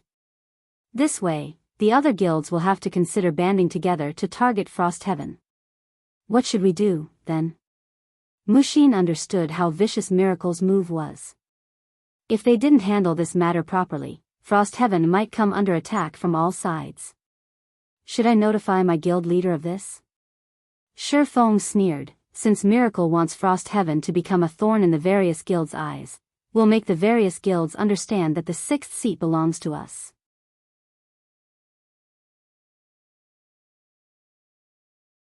Chapter 27-22, No Regrets. Have the various guilds acknowledge us? Mushin revealed a wry smile when she heard Shifeng's words. But out of the 6 reserve seats available, only 1 is obtainable. How can the other guilds possibly give up on it? There are 6 reserve seats up for grabs, yet the various guilds have given up on 5 of them. Why do you think that's the case? Shifeng responded with a question of his own. Isn't that obvious? It's because the 5 great super guilds are too strong. There's no way the other guilds can compete with them, Mushin answered, failing to understand why Shifeng asked such a question. Who the owners of 5 of the 6 reserve seats were was common knowledge for everyone. Otherwise, the various guilds wouldn't be competing so desperately for the 6th seat, with some guilds even risking everything they had. That's right. It is because those 5 super guilds are sufficiently strong, Shifeng said, nodding. Hence, those guilds don't dare compete with them. Do you mean to make the various guilds deem us too strong to provoke? That's impossible, Mushin said, shaking her head. She felt that Shifeng was building castles in the air. Frost Heaven doesn't have that kind of strength right now. Indeed. Frost Heaven doesn't have the necessary strength right now, Shifeng said unceremoniously. That's why we need to go crazy, so crazy that the other guilds become afraid of us. Only by doing so do we stand a chance of victory. They couldn't afford to act defensively. And even if they did, they wouldn't be able to protect anything in a situation where every other guild, aside from the 5 great super guilds, were Frost Heaven's enemies. Even Shifeng couldn't turn the tide of battle. After all, this was a competition for resource nodes, not a contest of strength. Even if he occupied every resource node on an island, there were still 17 other islands. Frost Heaven would still lose. Not to mention, occupying an entire island would be a challenge, even for him. The size of island number 3 was like a level 100 neutral map. If the various guilds' players hid from him, he would have great difficulty locating them, regardless of his mana domain. Moreover, every participating player was a Tier 3 expert. When not subjected to any debuffs, they could run very fast. In addition, he would have to occupy the many resource nodes on the island while also ensuring their safety. How do we do that? Even if we go crazy, we still need a target. Mushin understood what Shifeng was saying. However, she found it truly hard to imagine how they could make the various guilds fear them and actively give up on competing with them. ICO, of course, we have one. Smiling, Shifeng added, and it's even ready-made. Are you talking about Miracle? Shaking her head, Mushin argued, although Miracle has used a trick to deal with us, even if we annihilate Miracle, I'm afraid the other guilds still won't rest. No. Not Miracle. How can Miracle possibly be qualified for such a role? Shifeng smiled while shaking his head. Didn't you already mention which guilds the other guilds don't dare to offend? Mushin gasped involuntarily when she heard Shifeng's words. Are you saying, that's right? The 5 great super guilds. Shifeng nodded. Of course, we won't have to target all 5 of them. Going for mythology should be more than enough. In his previous life, Miracle had relied on mythology to secure one of the reserve seats during the first official competition. Since he was already going against Miracle in this life, it was only a matter of time before he had to deal with mythology. In that case, he might as well strike first to gain an advantage. Isn't this a little too crazy? That's one of the 5 great super guilds we are talking about. Mushin couldn't help feeling a little afraid at the mention of making an enemy out of one of the 5 great super guilds. The 5 great super guilds were like the sun in the virtual gaming industry. While most guilds might declare their intent to surpass the 5 great super guilds, it was another thing altogether to actually fight one. For the various superpowers, the stronger they grew, the more fearful of the 5 great super guilds they became. After all, the depth of the 5 great super guilds' foundations was simply unfathomable. This isn't madness. Shifeng shook his head. In an earnest tone, he said, this is Frost Heaven's only way out. Whether you secure a seat will depend on your decision. Afterward, Shifeng stopped trying to convince Mushin and had her relay this proposal to 7 Wonders. Whether they went through with his plan or not would depend on Frost Heaven's guild leader. Declare war on mythology? Is Black Flame insane? Brilliant Blue trembled when he received Shifeng's suggestion. Immediately, he contacted Seven Wonders and protested, "Guild leader, that's one of the 5 great super guilds we are talking about. Even 3 Frost Heavens wouldn't be a match for it." "I understand." Seven Wonders also wore a gloomy face. Helplessly, he said, "However, we only have 2 options if we wish to secure a reserve seat. One is to fight the numerous participating guilds, and the other is to fight mythology. There are no other options." Miracle's ploy was simply too vicious. If Frost Heaven went up against the various superpowers, it wouldn't stand a chance whatsoever. After all, in this scenario, Frost Heaven would lose the initiative to attack other guilds, constrained to defending its territories. However, how could it possibly defend against so many guilds with its limited numbers? Frost Heaven's only other option was to attack mythology. If Frost Heaven succeeded in causing mythology to suffer even a minor setback, it would still be of great help to Frost Heaven in securing the 6th reserve seat. Meanwhile, after Seven Wonders finished speaking, Brilliant Blue also sank into deep thought. "We have only one choice now." Looking at Brilliant Blue's face on his screen, Seven Wonders asked, "Do we fight or not?" "Guild leader, even if I wish to fight, how do we go about it? That's mythology we are talking about." "We stand no chance whatsoever," Brilliant Blue said with a bitter smile. The island number 11 he was assigned to had only 3 teams from Frost Heaven, his own 500-man team, a 300-man team led by an elder, and Violet Cloud's 100-man team for a total of 900 players. On the other hand, mythology had a total of 2,600 members on island number 11. Moreover, the person leading this force was the divine spear demon Rex, the commander of mythology's trump card legion and a legendary figure even in mythology. "Do you think the other islands have a chance of winning?" Seven Wonders rolled his eyes at Brilliant Blue. Mythology's members were distributed very evenly. Any island it had a presence on had at least 2,000 mythology members. And of the 7 islands Frost Heaven's teams were assigned to, only island number 17 did not have mythology's presence. "However, you don't need to hurry. Group up with Zero Wings members first before taking action," Seven Wonders said. "I understand. Even if I have to put my life on the line, I will make mythology suffer."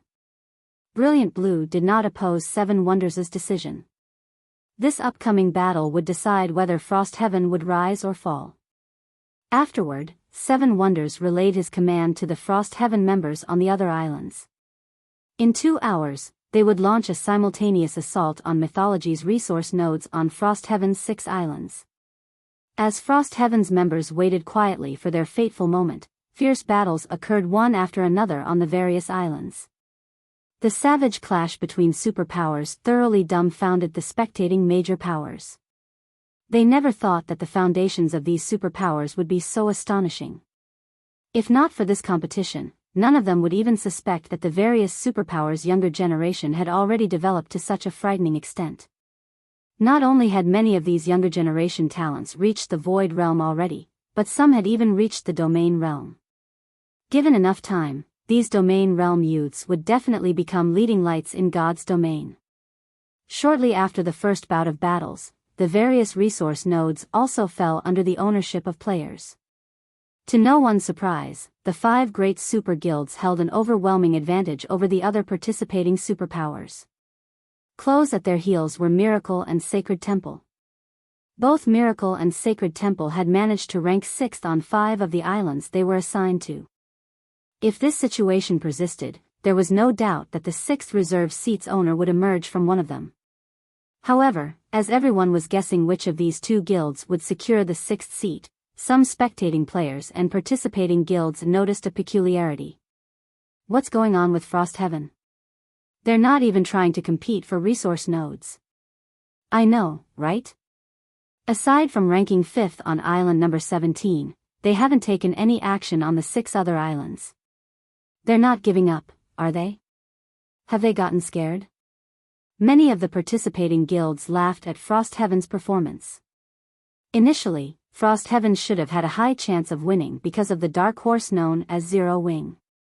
However, it was also because of Zero Wing's existence that Frost Heaven did not dare compete with the various superpowers lest it be ganged upon. Vice Guild Leader, do you think Frost Heaven will give up just like that? When White Feather read the summary on the battle situation, she couldn't help growing curious about Frost Heaven's behavior.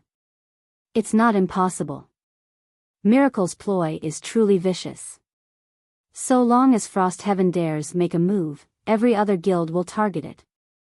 Smiling faintly, Cold Shadow said, "What a pity. If Frost Heaven hadn't invited Zero Wing, it might have had a chance to fight for the 6th seat. Now, it has no chance at all." Read latest chapters at Wuxia World. EU. At this moment, Cold Shadow wasn't the only person who thought that Frost Heaven had given up. The various participating superpowers believed the same and deemed it a wise decision. After all, if Frost Heaven chose to fight, it would only end up getting annihilated. Conserving its strength to fight next year was undoubtedly the better choice.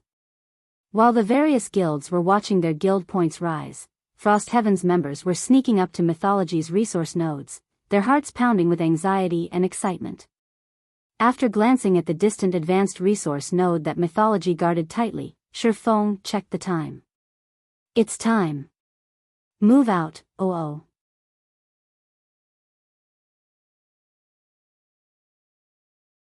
Chapter 27-23, Arena shaken. The scorching sun was high up in the sky, and the sea breeze blowing through the islands was calm. The embers of war on the various islands were weakening. At this point, aside from attacking and occupying more resource nodes, what was more important for the participating superpowers was defending their resource nodes. Hence, any guild that had secured resource nodes would be able to allocate only a small portion of their manpower to fight for more resource nodes. Due to this reason, the balance between the guilds stabilized.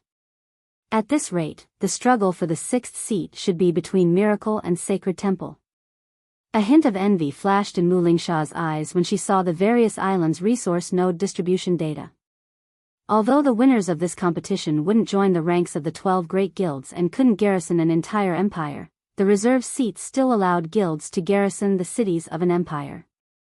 In addition, reserve guilds could also garrison powerful kingdoms and be worshipped by the kingdom. At that time, they could directly influence the development of the kingdom. In fact, reserve guilds could initiate kingdom wars to plunder the resources of other countries and expand their own kingdom's territory and resources. At that time, the resources the reserve guilds could obtain would far surpass that of other guilds, making it impossible for other guilds to catch up. All the other guilds would be able to do was watch as the reserve guilds grew stronger by the day. However, Frost Heaven is behaving really strangely.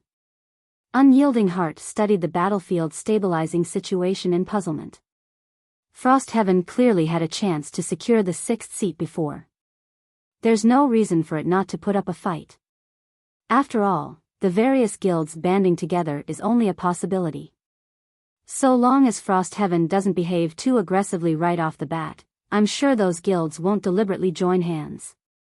At most, they will come to a tacit understanding to contain Frost Heaven. Frost Heaven has already missed its chance. Even if it tries to fight now, it doesn't have a ghost of a chance of winning, Mu Lingsha countered, shaking her head. Now that the situation between the guilds was stabilizing, Frost Heaven would have difficulty snatching resource nodes. And if it really started snatching resource nodes, the various guilds would definitely gang up on it. This was because the various guilds all understood one thing: every one of them would secretly cooperate with this tacit understanding. And the result of such thinking would be that the various guilds really would act on their thoughts, annihilate Frost Heaven, and fight over Frost Heaven's resource nodes. Hence, Frost Heaven truly did not have any chance of winning anymore. During Mu Lingsha and Unyielding Heart's conversation, their spectator interface suddenly sent them a notification. Black Flame is taking action. Mu Lingsha quickly redirected the interface to island number 3 and focused on Shifeng, whom she had set as a priority target beforehand. Black Flame's moving at this time? What is he thinking? Unyielding Heart stared in confusion at Shifeng, who was hiding in a forest, together with his team. It was pointless for Zero Wing to appear and compete for resource nodes at this point. Currently, out of the 18 islands, Frost Heaven occupied resource nodes on only island number 17. It hadn't claimed a single resource node on the other islands. Even if Zero Wing managed to secure 2 resource nodes on island number 3 and became the 6th-ranked guild there, it still wouldn't get Frost Heaven out of its rut. Wait. That's not right. Mu Lingsha gaped in shock when she saw the advanced resource node Shifeng's team was charging at, her eyes wide with confusion and surprise. His goal seems to be mythology's advanced resource node. Unyielding Heart was similarly stunned by this situation. How dare he? That was mythology they were talking about. Mythology was one of the 5 great super guilds and an existence the various superpowers dreaded, yet Shifeng was taking the initiative to provoke it. However, before Mu Lingsha and Unyielding Soul could recover from their shock, another notification appeared on their spectator interface, followed by a small image at the bottom of the screen. This. Is Zero Wing planning to wage war on mythology? Depicted in the smaller image was Gentle Snow leading her 100-man team in a charge against mythology's intermediate resource node on island number 3, and she showed no signs of stopping whatsoever. Beat ever. /B at the Unyielding Soul members in the VIP room gasped at this abrupt change. How dare they? This action challenged mythology's authority. Moreover, regardless of whether Zero Wing succeeded or not, mythology definitely wouldn't let Zero Wing off the hook. Not to mention, Zero Wing had nothing to gain whatsoever from doing so. At this time, besides Unyielding Soul's members, the powers paying attention to Shifeng and Gentle Snow were similarly dumbfounded by the two's actions. They never thought that Zero Wing would be so crazy as to challenge one of the 5 great super guilds directly. Wait. It's not just Black Flame and Gentle Snow. Zero Wing's other teams are also making a move against mythology's resource nodes. That's not all. Frost Heaven's teams are doing the same. The news of Zero Wing's and Frost Heaven's teams attacking mythology's resource nodes caused an instant sensation among the various major powers in the VIP viewing rooms. Everyone was shocked by the 2 guilds' actions. That's mythology we are talking about. How dare they? Frost Heaven and Zero Wing have truly lost their minds this time. Setting aside whether they will succeed or not, aren't they afraid of mythology's retaliation after the competition? Oh. Are they really not afraid that mythology will exterminate them? The various major powers felt puzzled by Zero Wing's and Frost Heaven's actions. They simply couldn't figure out what the 2 guilds were thinking. The 5 great super guilds' position in the virtual gaming industry was as stable as a mountain because no superpower dared to offend them. Any superpower that dared to do so would get eliminated from the industry without exception. Now that Zero Wing and Frost Heaven were openly provoking mythology in front of everyone in the world, mythology definitely wouldn't spare them in order to maintain its authority. Has Seven Wonders lost his mind? Cold Shadow was incensed when she read the report that mythology's resource nodes had come under attack on 6 islands. They actually dare provoke us? Do they not know what death is? She never thought that Zero Wing and Frost Heaven would pull such an astonishing move after remaining silent for so long. Moreover, they had even chosen to challenge one of the 5 great super guilds directly. This would definitely turn mythology into a laughing stock. Interesting. This is truly interesting. I wonder if that old drunken ghost is jumping in rage right about now? When a mighty, middle-aged man with brown hair on island number 2 received news of Zero Wing's and Frost Heaven's actions, he burst into laughter. Read latest chapters at Wuxia World.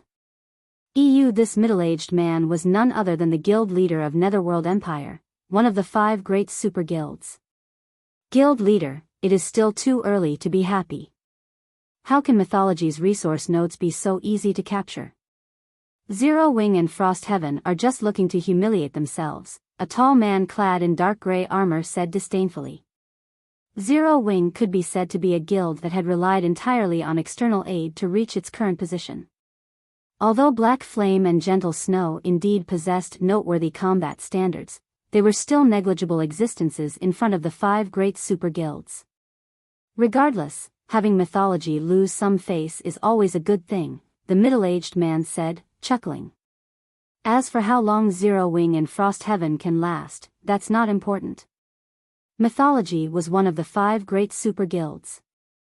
It possessed trump cards beyond the imagination of ordinary superpowers. The forces it had stationed on the various large islands were particularly exceptional. Even working together, Black Flame and Gentle Snow would most likely have a tough time threatening any of mythology's resource nodes. Not to mention, both of them were taking independent action. As the various powers were feeling surprised and shocked by Zero Wings and Frost Heaven's actions, Shifeng's 100-man team had arrived before mythology's advanced resource node.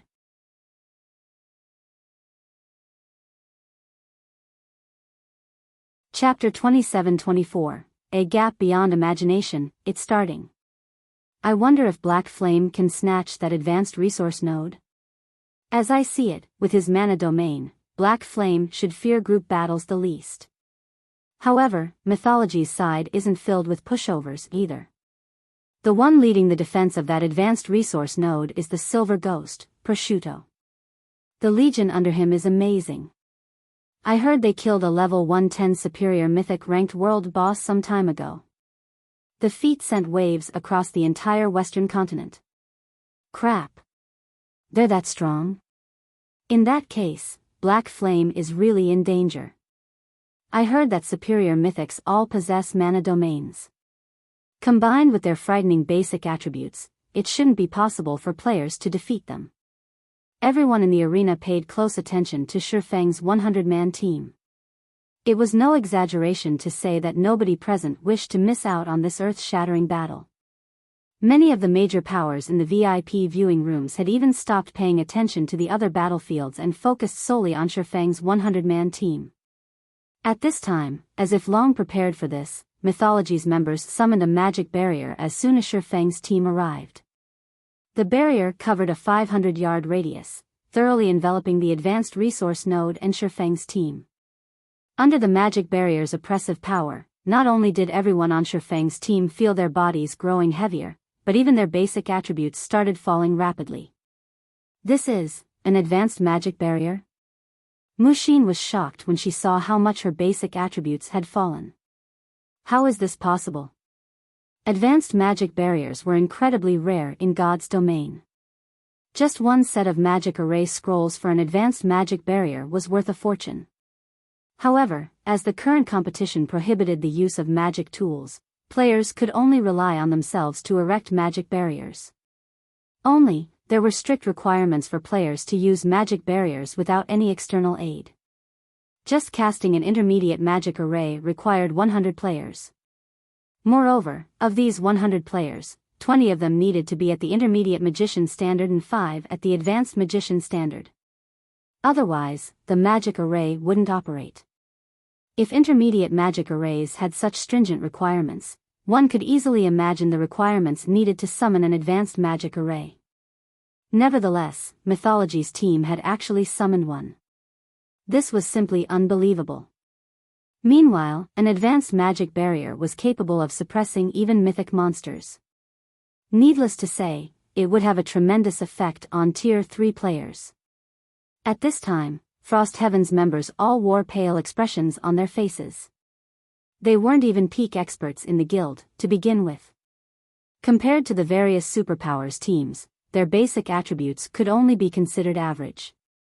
Now that the magic barrier had reduced their basic attributes by 30%, how were they supposed to fight? So, this is mythology's foundation? Amazing. With this, even if Black Flame summons his mana domain, he will still have difficulty resisting the magic array's suppression. The audience gasped when they saw mythology's advanced magic barrier.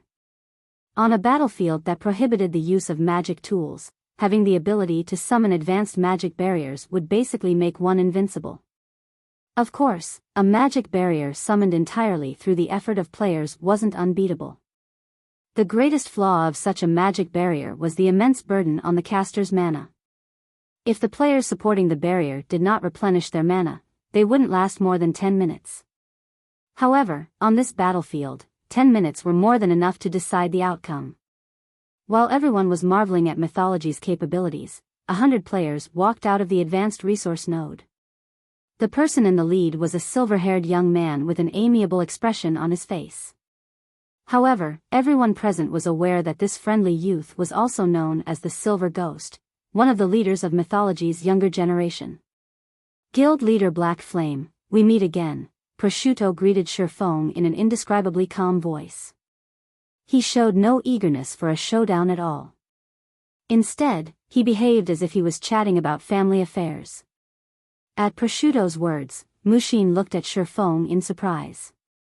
Prosciutto was a big celebrity in God's domain. He had risen to the position of vice commander in mythology's trump card legion at a young age and was the designated successor of the legion's monstrous commander. You know him? Emichim. We've met once on the western continent. Shifeng nodded in response to Mushin's curiosity and surprise. There was no point in hiding the matter. After all, he had caused quite a huge scene in the Starlight Fortress, and most of the western continent's superpowers probably knew about his clash with mythology already. You really are heartless with your words, guild leader Black Flame, Prosciutto sighed. The fight in the Starlight Fortress is the only humiliation I've suffered ever since entering mythology. My memory of that fight is still fresh, yet you don't take it seriously at all. Humiliation? Smiling, Shifeng said, that's hyperbole, right? Your Eminence only failed to have your way. No. It is already a humiliation for me, Prosciutto disagreed, shaking his head. Earnestly, he continued, previously, I stated that we would meet again. Only, our reunion happened much sooner than I expected. Although I still don't think the time is right, allow me to repay some of the humiliation I suffered before. As soon as Prosciutto finished speaking, the 100 Tier 3 experts behind him promptly released their auras. It immediately felt as if a demon god had descended onto the battlefield. Of the group of 100, over 30 peak experts exuded auras rivaling that of mythic monsters. The Frost Heaven members nearly collapsed to the ground under this pressure. This is an advanced combat array. Over 30 peak experts with strength rivaling mythic monsters? No. This must be an illusion. How can there be such a large gap between our guilds? At this time, the Frost Heaven members on Shifeng's team weren't the only ones suffering a mental breakdown. Even the various major powers in the VIP viewing rooms were dumbfounded, despair flooding their hearts. Sure enough, the gap is much bigger than we thought. Unyielding Heart smiled bitterly as he looked at mythology's 100-man team. Yes. This was the 5 great super guild strength. The world had always regarded the various superpowers' existence as second only to the 5 great super guilds. However, these superpowers all knew full well that aside from a select few super guilds, every other superpower was far behind the 5 great super guilds. It wouldn't even be an exaggeration to say that they were living in 2 different worlds. This was also why no single superpower dared to declare that they would replace the 5 great super guilds. It's over. It's really over now. How can the gap be this massive? Fear bloomed in Mushin's heart as she looked at the approaching 30-plus peak experts. Even her breaths became stifled. She had long since known that mythology wasn't a pushover and that the 5 great super guild strength the various superpowers had seen thus far was only the tip of the iceberg. However, she never thought that the reality of the situation would actually be so hopeless and suffocating. Black Flame. Sandstorm grinned smugly as he glared at Shifeng. You only beat me last time thanks to your mana body. I'll let you know what true strength is this time. If you couldn't do it last time, then I'm afraid you still can't do it this time, Shifeng retorted, shaking his head as he watched Sandstorm approach. Still acting stubborn even in the face of death? I want to see what other tricks you have up your sleeves this time. After saying so, Sandstorm immediately charged at Shifeng, his speed as fast as a shooting star. The distance of 100 yards seemed almost non-existent to him. Before Frost Heaven's members could react, Sandstorm was already standing in front of Shifeng. The dagger he wielded also turned into a phantom snake that bit at Shifeng's heart. Tricks? Shifeng shook his head when he saw this scene. He then stretched out his hand. Boom! A violent storm enveloped the entire battlefield, kicking up dust and dirt into the air. Read latest chapters at Wuxia World. EU, how is this possible? The next moment, everyone stared at the two figures standing amid the dust cloud in stupefaction. At this time, Sandstorm's dagger hovered half an inch away from Shifeng's heart. Meanwhile, before anyone realized it, Shifeng had actually caught Sandstorm by the wrist, intercepting the hand holding the dagger. How is this possible? Sandstorm was stunned when he saw his captured wrist. You're tuning into the Biyao's Wuxia Chronicles YouTube channel. Don't forget to subscribe and join us on this journey to catch the most captivating stories.